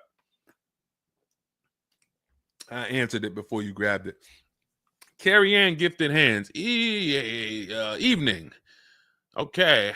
Can a dealership... I'm sorry. I'm having trouble reading. I'm going to have tea on these broadcasts, because can a dealership take your newly purchased vehicle to a private mechanic without telling you? Actual dealership, because he refused to pay the money to get it fixed. Can a dealership take your newly purchased car? So if they're taking it to a private mechanic, then it most likely does not have a manufacturer warranty, because if it had a manufacturer warranty, for example, Kia has a 10-year manufacturer warranty, bumper to bumper warranty. I think it's 10-year bumper to bumper. But when the manufacturer puts a warranty on a car, dealerships don't really want to take it anywhere, because the manufacturer is covering the cost. They're covering the cost of the parts. They're paying the dealership for the labor. So it sounds to me like you got a pre-owned car and it was newly purchased to you, but it doesn't have a warranty. So they may have offered you some form of warranty. Maybe they put something in writing, and whenever you buy a car, you should have something in writing on the buyer's order. This is why we have a whole step in my book for paperwork and protection. That's step 6, because you need to have certain things in writing before you actually take delivery or pick up. But it sounds like they probably had an in-house warranty, like, hey, if you come back, you got 30 days or 3,000 miles, or you got 90 days, and if anything goes wrong, just come on, bring it back. And now you brought it back because you had an issue, and they're looking and saying, well, our guys can't fix the issue, or we don't want to pay our guys to fix it. We're going to pay, this guy over here, and he's going to fix it. He can do that because there's nothing in writing that says he can't do that. And she said, correct. Ask me how I know. I swear, the reason why I invite you into my world, guys, is because everything that you think is complex is totally normal for us. That's a crazy situation for you. I can tell you exactly what's going on because I've seen this situation for the last 20 years. So when you're coming into our world, it's like, wow, this guy really knows.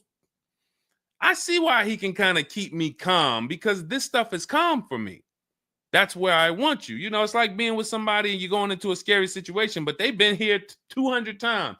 Oh, it's dark back there. No, nothing ever comes from back there. When we get up here, you're going to hear some sounds in the bush, but that's just little raccoons and they're harmless. They actually like, oh, okay. You start to get more comfortable because the other person has been here a lot. So there's nothing in writing that says he can't do that. But if it is in writing that he needs to fix the issue, that's really all you care about. What's really in writing is you need to fix this. How you fix it and who you get to fix it, that's your internal business. If you want to take it and outsource it to another mechanic because your mechanic can't figure it out, that's fine. Some dealers have a relationship with a dealer up the road. So if, a used car dealer might take it to a Subaru dealer if it's a Subaru, and they might, but their thing is they need to get it fixed because they're obligated. You said just purchased it, went back into the shop 2 weeks later, still did not have it back. Exactly. So they're going to try to do everything possible to get it fixed. And that may include taking it to someone who they think can fix it. Now, I assume, are your payments due? Did you start a loan? Because this is different if you have a loan and you have my car and I have a payment due in 2 weeks or 3 weeks or 1 week. And if my payment is due, then I'm going to actually wait probably 1 month. And if I don't have anything in writing of when I'm getting this car back, then I'm going to make a police report. And because now I'm getting ready to either unravel this deal, you got to give me a car. I need to, and watch this. Why the police report? It's to document what's happening. First of all, people don't like to see police pull up to their, it's leased. It's a brand new car.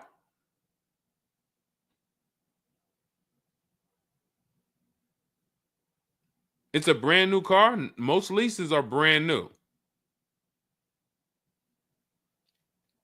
In which case, a private mechanic shouldn't be working on a brand new. No, it's used. That's another reason we don't lease used cars. That's uncommon. See, that's what I was saying. Leasing used cars is very uncommon. No competition, warranty issues. This is why it's not a mainstream thing. And this is why it's not something that I recommend. But I don't say it's not possible. Because when people say, oh, Deshone, could you lease a used car? I'm not going to say, no, you can't. But what I'm going to say is we don't. Now, you have is there a warranty in writing? Did they write something on, because now you pretty much have a payment on a car that's used. That what is the warranty? What did they put in writing that they would cover if something went wrong? They had to put something in writing because they're covering it now. You know, or they have to fill some form of obligation. You paid 2 payments, but what warranty did they give you? Was it a certified car? Because that would give you a year warranty from the manufacturer. But again, I don't think you have a manufacturer warranty. In fact, I almost know you don't, because they wouldn't be taking it to a private mechanic if it had a manufacturer warranty. Originally $32,000, at the end $62,000 through. Originally $32,000, at the end $60,000 through Exeter. Yes. Well, I mean, originally $32,000. I don't know what you mean by that. Is that your mileage? I need to know.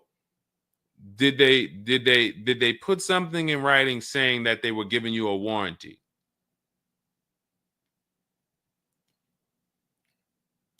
We'll try to work through this, because it's no different than if you bought a car from them. There's a bank involved, but it's a used car. It's no warranty, and they're pretty much holding on to it and trying to fix it. And if they can't fix it, we need to know, are they obligated to fix it or not? If there's nothing in writing saying, hey, you have this time where you can bring it back and we'll fix it, then that's gonna be that's gonna be hell for you. So we really don't want that. So, but I can't tell you how to approach this without knowing what is in writing. And again, when you get my book, not you, I'm just gonna try to help you through, but I'm talking to you. That's why we have step 6 is paperwork. Because when you're sitting there looking at a bunch of paperwork and they're telling you to sign it, okay, sign this now. All right, this is your motor vehicle stuff. This is your okay, do you want this? What is important and what's not? What is important and what's not important? Out of all of this stuff, there may be 1-2 words on here that I need to know. I need to look at that buyer's order, and I need every used car, every single used car. I need to know what the warranty is when I drive off. Is it as is? That means when I drive off, it's on you. If the axle falls out on the highway 5 miles from here, you just signed an as-is deal. Buyer beware, it's on you. Is it 30 days, 1,000 miles? Who's going to do the work? Is it from the manufacturer? Is it from this dealership? Where can I go and use this at? You got to come back here. Do I have to go? Is this a nationwide warranty? I need to know what is covered on this paperwork so that I don't end up in a situation that we're trying to get out of right now. The warranty is through portfolio protection.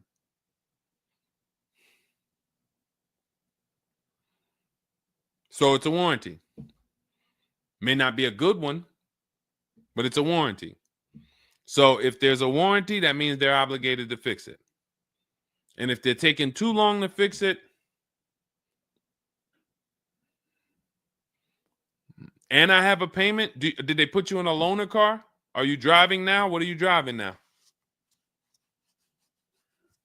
If I bought a car with a warranty and then it had problems, I dropped it back off to the dealership and they had it for 2 weeks, and I have payments I'm still making on it, I just got it and it's in the shop, I'm not going to let that car stay in the shop more than 30 days with no car. I'm in a loaner. Okay, so you got to just chill out. You got to just chill out. Hopefully the loaner is as nice as the car you got. And if the car and if that's the case, then you just chill out. It's not a mainstream program you're in. It's like a black market program. That's the best way I could describe it.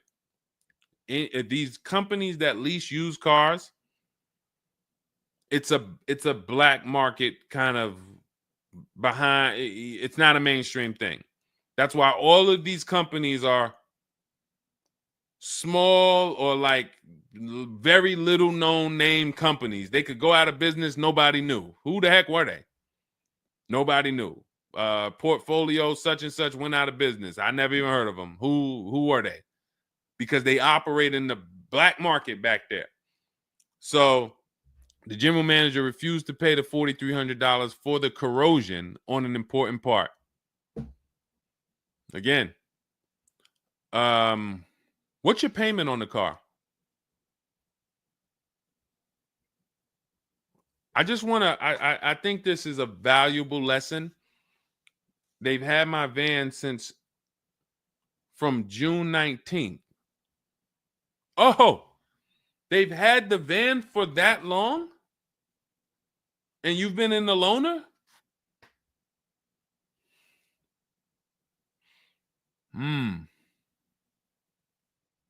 Holy crap. All right, what do I do from you? What's your payment on the car?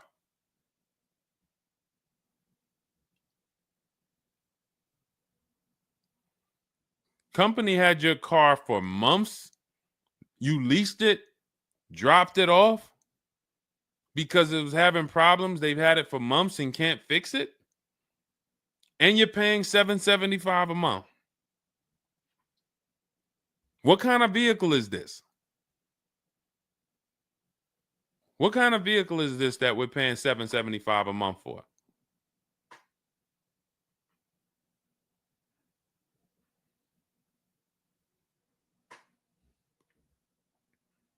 I just want to give you some time to type. I mean, I like to try to give you, I like to try to give you a like, what would I do in this situation? And then you have to realize that you can never put yourself in this situation again. Pacifica, a Chrysler Pacifica. It's just getting worse and worse. $775. Do you know what you could be driving for $775? See, the used car leases. Why the used car leases? They don't even make financial. It's not even like a huge financial win. If you'd have told me I'm driving a Chrysler Pacifica and it's $300 a month, $250 a month, then I'd said, okay, well, maybe they're giving you a stupid deal. But I could show you 5 cars for $775 a month that are $80,000 and $90,000 cars, brand new cars. I'm sorry, for $775 a month, I can show you $775, $60,000 cars, $55,000 to $65,000 cars, no money down. I also traded in a Buick and they gave me $2,000 for that. Listen, dear. All right. They want to keep you in the car. God, how can you get out of this car? Oh man.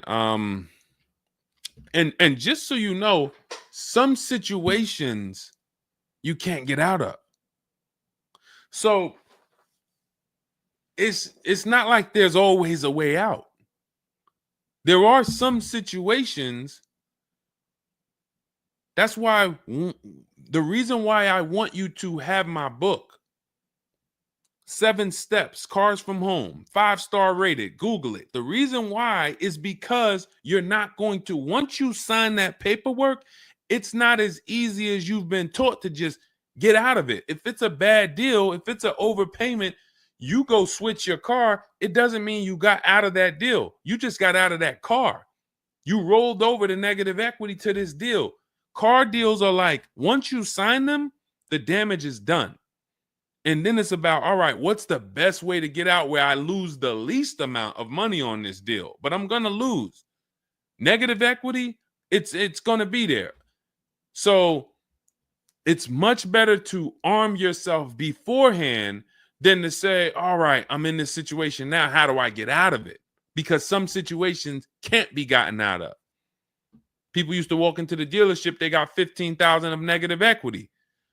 Oh man, you can't get me in nothing. Can't get you in nothing. Well, when I put you at this car, you see this car, you like it, right? Yeah, man, I like that. All right, I got you the $450 a month on that car. That's a good payment. Absolutely, man. Come on, I'll take that right now. Okay, now let's bring your $14,000 of negative equity over. Yet $450 a month. That goes up to now $700 a month. Oh man, shoot, man, yeah, nah, that I can't even afford that. But hey, here's the bad part. Even if you could afford it, the bank's not going to approve it. So it doesn't matter if you could afford it because the bank's not going to approve it. So you cannot get out of that car. So that's why you arm yourself now. That's why I'm telling you, before you need a car, before you go sign the paperwork, make sure that you are armed with the right information. So now, if in this particular case, and you have a cosigner,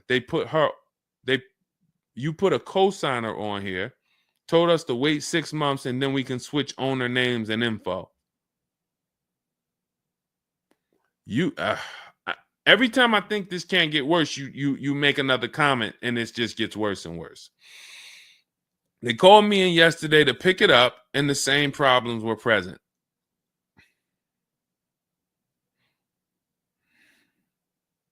Good Lord.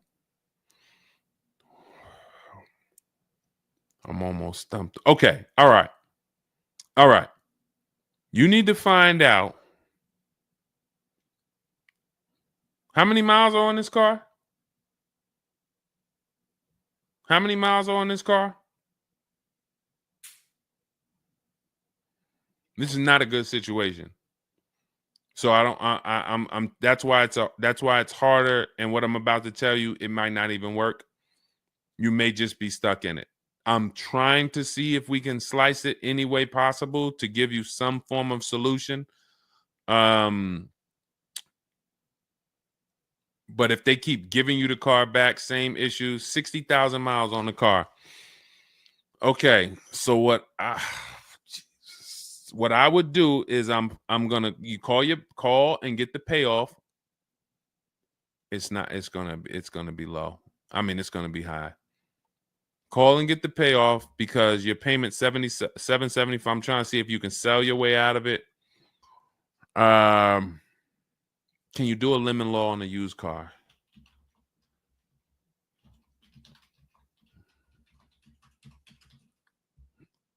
Let's see. Yes, some states have lemon laws that cover used cars, but the specifics vary by state. What state are you in?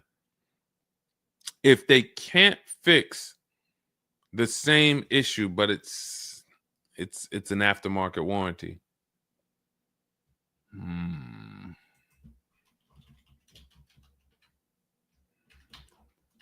What state are you in?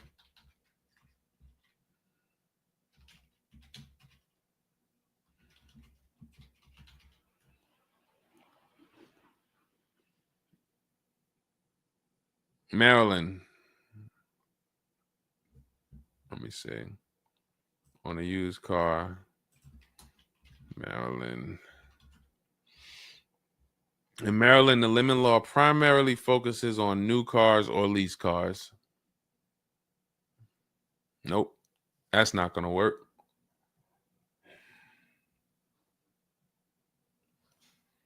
Jeez.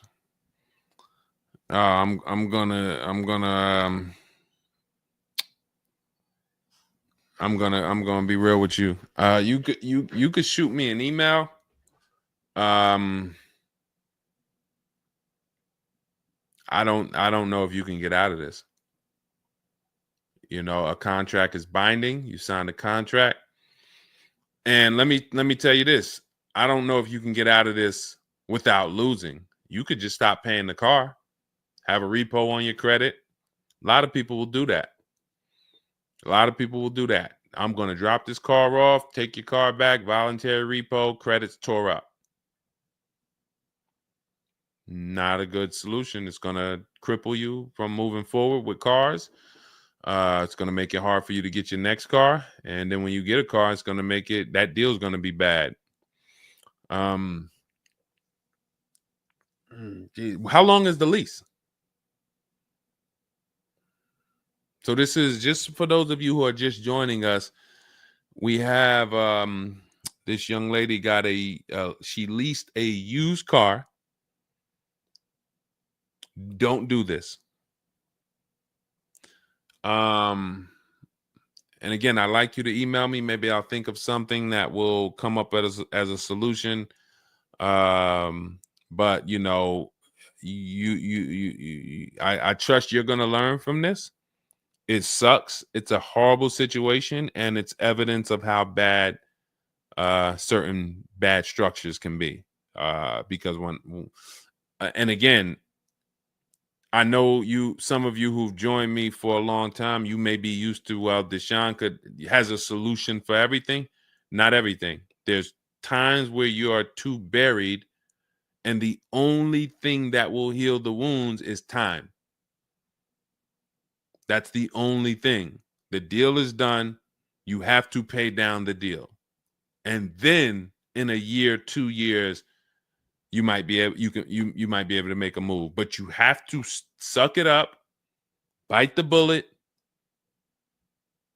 and we might be able to lean on them to get the car fixed. 78 payments. How? You said you leased it. This is a loan then. This isn't a lease then. 78 payments. You're in an 80-month loan on a Chrysler Pacifica paying $775 a month. It's not a lease, that's a loan, and it's 8 years that it's 7 years. 7-year loan.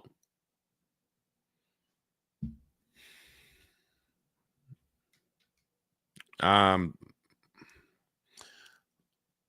mean, this is why I do what I do. You know, like, I don't want you thinking, okay, maybe you don't sign, maybe you don't make a mistake that is this serious, but this is cars. When I'm breaking down these big numbers and I'm throwing out these big numbers, oh, this is a $4,000 mistake. Oh, if you don't do this, yep, you're looking at about $4,000 or $5,000 you're gonna leave on the table. You take a loan that's too long, yep, you're gonna overpay by probably about $4,000 or $5,000. That might sound like nothing to you, but how I'm telling you based on me being in dealerships and seeing situations where I'm like, you made a lot of mistakes. You combined all the mistakes and you made them. So I'm just Jesus. So you're in an 80-month loan, not a lease, and you have $775 a month to pay. You are. So that means that loan, just to give you an idea of how much you've paid, you've been charged for this car. It's $775 a month times 80 is $62,000. So we're paying $62,000 over 8 years, over almost 8 years, or almost 7 years. Wait, 80 months, not 84. So yeah, almost 7 years for a Chrysler Pacifica. So we can't trade out of it. We can't sell our way out of it. That car is probably worth $20,000 at best.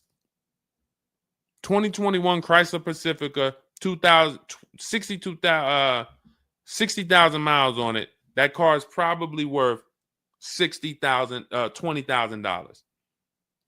But they charge you. You're going to end up paying $60,000 for it. Jesus.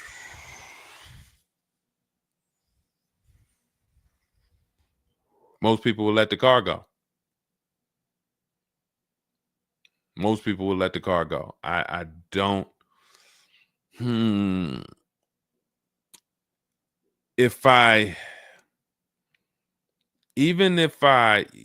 you run your negative equity, that is exactly what it's saying. 62,000. It's exactly what it's saying. $62,400 to be exact, including the $2,000 down payment.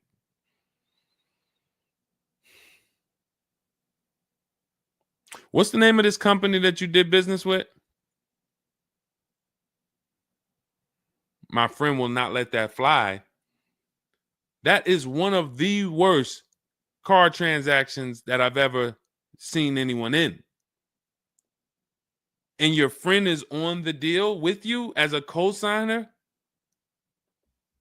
This is level 10 out of 10 bad. Rich Morton Mazda. Do you know what your credit score was roundabout when you made this deal? Rich Morton Mazda in Maryland. Everyone remember that name. Rich Morton Mazda in Maryland. Stay away from them.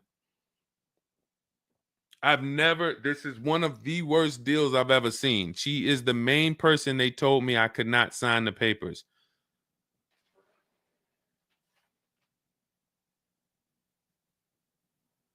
Oh. We wouldn't be friends anymore. Now, here's the truth. Nobody pulled the wool over anybody's eyes. We looked at these numbers. She didn't say to you, wait, these numbers look crazy. I'm not signing them. You're not getting this car. Both of you went in there and signed these deals. So let's I'm not even going to say she's the friend, but nobody's going to say, well, y'all tied me up and held a gun to my head and made me sign those numbers, and y'all didn't even read those numbers to me. So, but, jeez,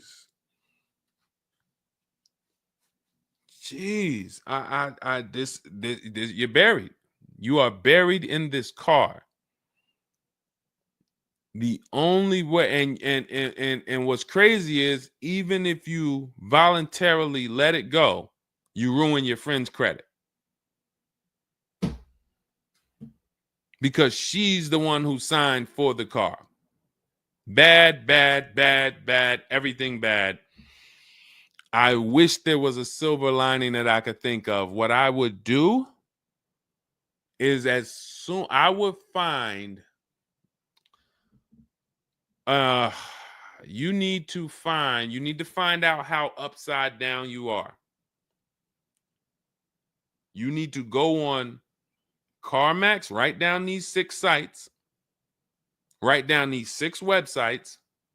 You need to go on CarMax, Driveway, Kelly's Blue Book, Cash Offer, Auto Nation, Carvana, Car Gurus, Cash Offer. And you need to see what that car is worth. Let's say they say the highest offer is $25,000. $25,000. The total of your payments is not what you owe. That's what you would have paid after 7 years. You need to call the bank and you need to get the payoff. That is what you do tomorrow morning. You go on those websites tonight or today. You find out what this Chrysler Pacifica is worth. And then you call the bank tomorrow or the next or whenever, and you get the payoff. And you need to know what that gap is. If that gap is $25,000, then I am trying to get out of that car, and it might not be this year. It might not be this year, but I need to right now. I would go into an electric car lease where I could get, like, there are certain electric cars, and if I was shopping them, I would choose a bunch of them that were 50. I mean, I got a couple people who've gotten Like Val, she just got her electric vehicle. Some of these electric vehicles people are saving. This is a 1.16, but even going back to Zafrina's first deal, she got an electric car and she probably got like close to 17 grand off the car. Milligan, I always use Milligan because she got one of the biggest discounts ever using what we use. It's an electric car, but she got, where's Milligan? I got to label these better, Dolan. Remind me I got to label these better because I cannot just cycle through these. Sean got 20 grand off. The reason why you need a car that when you shop your deals, you need like $30,000 off the price of the car. And because right now you're paying a high payment and the car is worth nowhere near what you're paying. So as you pay $775 every month, you're paying it towards an asset that is worth nowhere near what you're paying. You also need to find out if you have gap insurance. So I'm going to give you those 2 homework assignments. And then the next time we're live, you jump on the show and you tell us what you did. Those 2 homework. Find out if you have gap insurance. And then you need to get your payoff and go on those websites and get the cash offers and find out what the gap is. Because if the gap is $25,000, then what I'm doing is I'm shopping. If you listen, you get, before I tell you to get the book so that you can shop a bunch of different electric cars from home, you need to get $25,000 off the price of some electric car. While they still got the rebate, while they still got the incentives, those incentives are going to go away. When do the electric car incentives go away? Let's see. Hold on.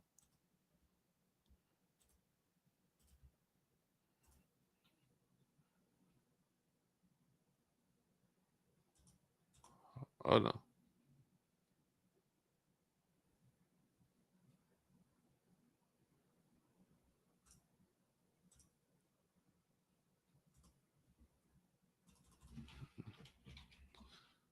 When do EV incentives? I'm going to tell you, you're probably going to see, we're not talking about tax credits. You're probably going to see huge electric vehicle incentives for the extended future because they're still building them and not many people want them right now. So you need to get like $25,000 off the price of some car or more. Like I said, with Milligan, she got she got almost 27,000 off. And then you would roll that over into a new car and you would lease it. And your payment's going to be high, but you're going to be in a good car. So if you lease a car and you end up with after you knock off that 25, 30, $30,000, and I would be just shopping multiple electric vehicle leases using our system. Again, at this point, you're either going to listen to me or you're not. So, I mean, I'm just going to assume you are. And you would just run multiple electric cars through our 25-to-5 system and see, all right, how much could I get off that one? Oh, they're saving me 15 grand. Nah, that's not enough. All right, let me go pick this Kia SUV. All right, how much can I get off that? Oh, 17 grand. Nope, nah, that's not enough. Oh, let me pick this one. Oh, they're giving me 22 off. All right, that's better. Let me see if I switch this car over to that, how much they would give me. And you're trying to get out of that car, but you cannot bring all of that negative equity over unless you already knock down this new car by $20,000 or $25,000 because the bank is not going to approve it. So you need something that you can save that kind of money off of and then come over to a lease and then, all right, forget about lowering your payment right now. You could lower your payment right now. You need to get out of that car into a better car for the same payment or similar payment. You're not lowering your payment. Only way you're going to lower your payment is to get rid of the car, ruin your friend's credit. But once you do that exercise, let me know where the gap is. Next time you see me live, jump on. Hey, Deshone, I did it. The gap is like $22,000, or the gap is $30,000. If the gap's 30, then we got to see what we do there. But the long-term plan is I need to get out of this and I need to get into an electric vehicle that I can lease for 3 years so that I can bury all that negative equity into this car. And what it's going to be is it'll be like, all right, I'll knock 25 grand off the price. Normally my payment would be stupid low, like $250 a month, because I just knocked 25 grand off this. But I'm actually just putting the 25 grand from this Pacifica back on there. So it's still going to be around 700-800, but I'm driving a brand new car. And then once my 3-year lease is up, I can actually be done with this versus being in this for 78 more months. All right. So next time I'm live, jump on and, tell me you did the homework and we can see if we can actually, try to get you to some form or fashion of some type of end. Yeah, I'm not a fan of the electric car. Can't help you. Can't help you. I appreciate you being on here, but you should have not been a fan of this. How are we in a 2020? This is the part where we have to realize you have your friend tied to this car. And I'm telling you what you may be able to do to get her out of this situation and get out of this Chrysler Pacifica. That is a car that is worth $20,000 that you have a loan on of $55,000+. And you're like, I don't like this electric car. I'm not a fan of it. I'm telling you, there's tons of them out there. We should not even have our friend on this deal. So be a quality friend. Don't be like the people who will come into the dealership, put their friend on the credit, on the credit. Hey, can you sign for me? I had one girl that would come in and she had her mom on one car, burned her mom, and they had somebody else from the church coming in here to sign for her to get another car because she burned her mother's credit. Didn't care about nobody. Do not be that person. You have someone tied. Your friend was nice enough to be on this horrible, terrible deal with you. Now you need to do something to show her you are trying to get her out of this deal, regardless of how you feel about the car, because you should be feeling terrible about the Chrysler Pacifica that you're in that we have an 80-month loan on. She is the one who put us in this situation and we are trying to go the best route. So how are you in the deal? Does the lease go from the day you got it to the anniversary day? It goes usually 3 years. How are you in the deal? When you're saying your friend is the one that put you in the situation,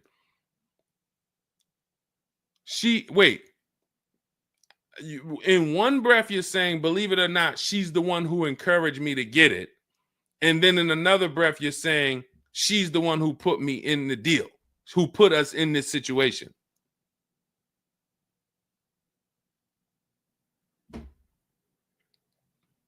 I don't care who put you in the situation. It's a horrible situation.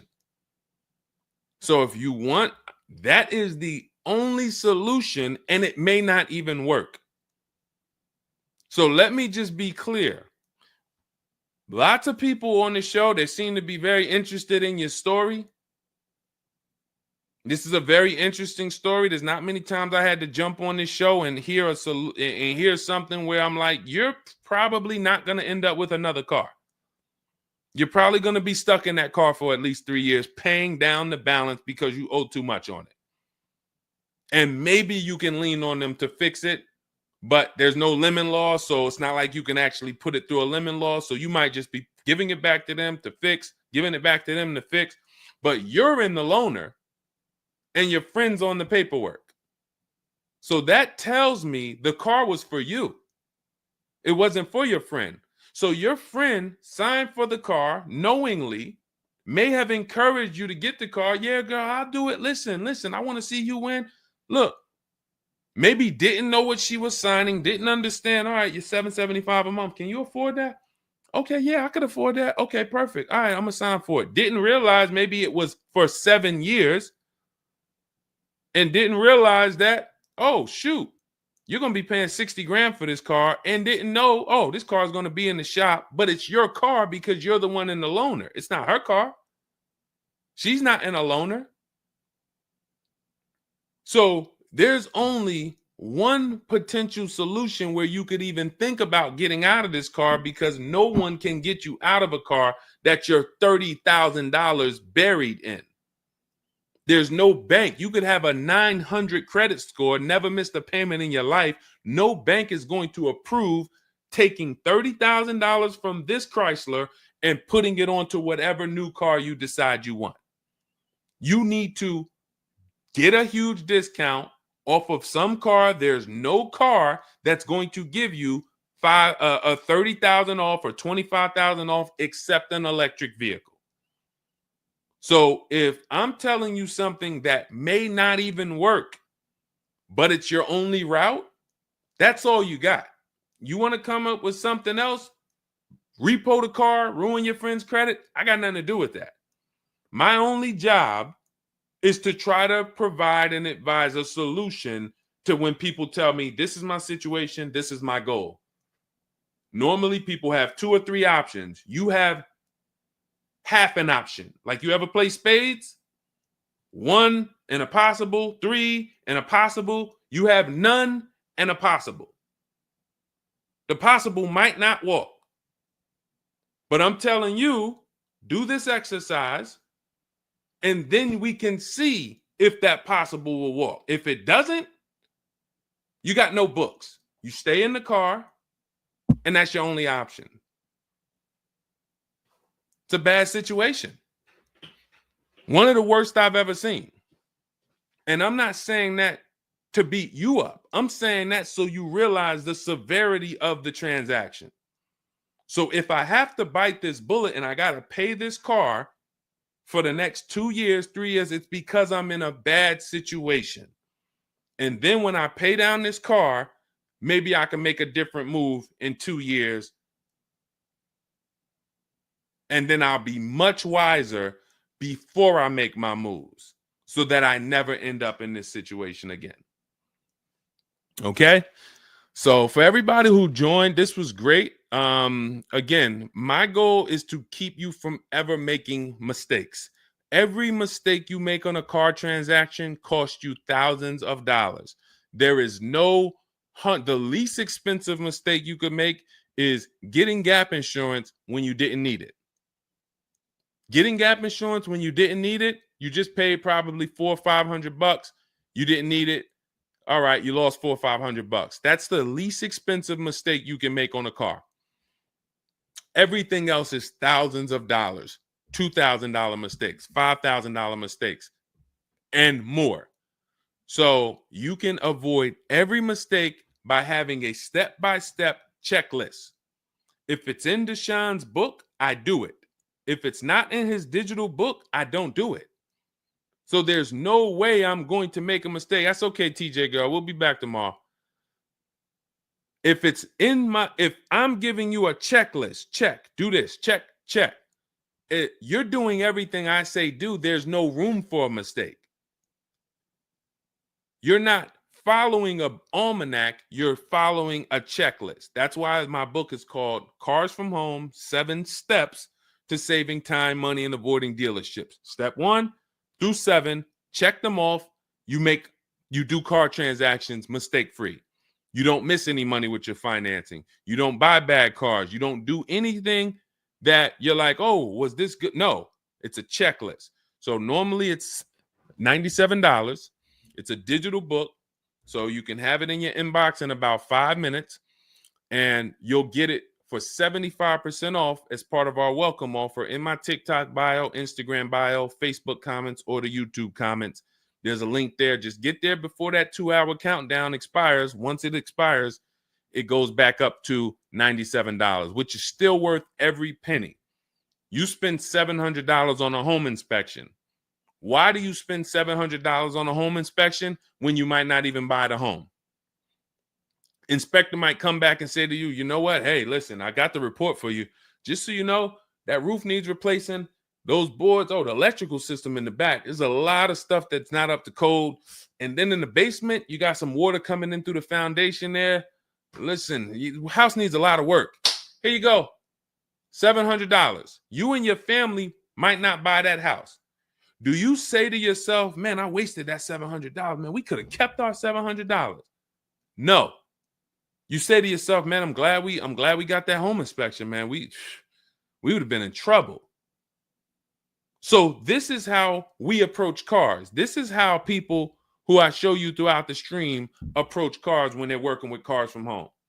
They're like, I want to make sure that if I can spend $24 and get Deshone's book, and that is my form of a home inspection, that's me guaranteeing I don't make a bad move, then I'm going to go spend that. And if I miss the $24 price and it's $97, then I'm going to go spend that to make sure I don't go out here and make a $5,000 bad decision. That's what we hold ourselves to. Thank you, Stephen Nash. Good to see you. So go grab your copy before the countdown expires. Get it for $24 instead of $97. It's in my TikTok bio, Instagram bio, YouTube comments, or the Facebook comments. And then use that step-by-step. New cars. Everything is in there for you to shop empowered, mistake-free, for you to be the prize. You deserve to be the prize.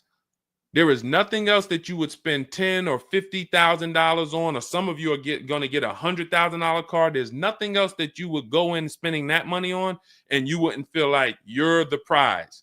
You wouldn't go into the mall to spend $40,000 and say, y'all better get the velvet ropes. If you went into the mall to make a $40,000 decision, you'd be, hey, close this store down. I'm about to spend $40,000. You'd be bringing champagne out. All right, close the velvet ropes. Where's the velvet ropes? Everybody stay outside. This person's about to spend $40,000. But a $40,000 car, you go in and you'll take the mistreatment. You'll leave buyer's remorse. Not anymore. When you make the decision to get your book, follow these steps, you are mistake-free. You'll save all the money. And then when you drive off in your car, you feel like you're the prize. This dealer won my business.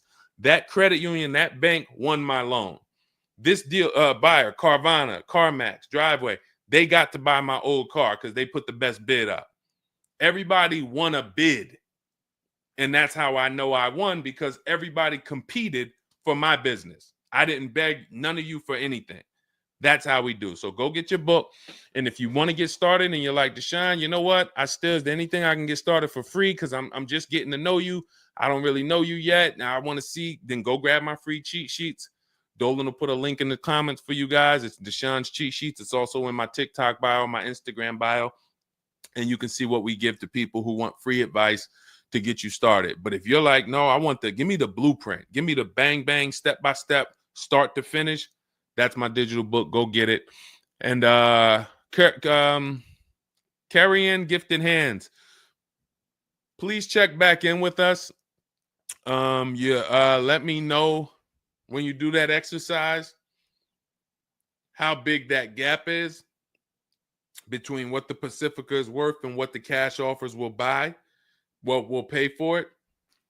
And then hopefully you can get to some solution. So I appreciate you sharing the story. I appreciate you being forthcoming, and certainly we'll wait to hear from you. Thank you everybody for joining us. We've been on here for almost 2.5 hours. It was a longer show, but I hope you all got a lot out of it. We talked a lot about all different things. Yeah, that's Denzel on the bookshelf. Absolutely. I got a lot of people on the bookshelf. I got Lucille Ball on the bookshelf. I got Miss Harriet Tubman on the bookshelf. Mr. Marcus Garvey. Who knows who that is?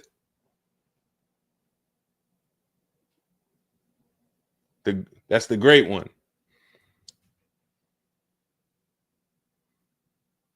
Yeah, I know what it is. I only have the greats around me.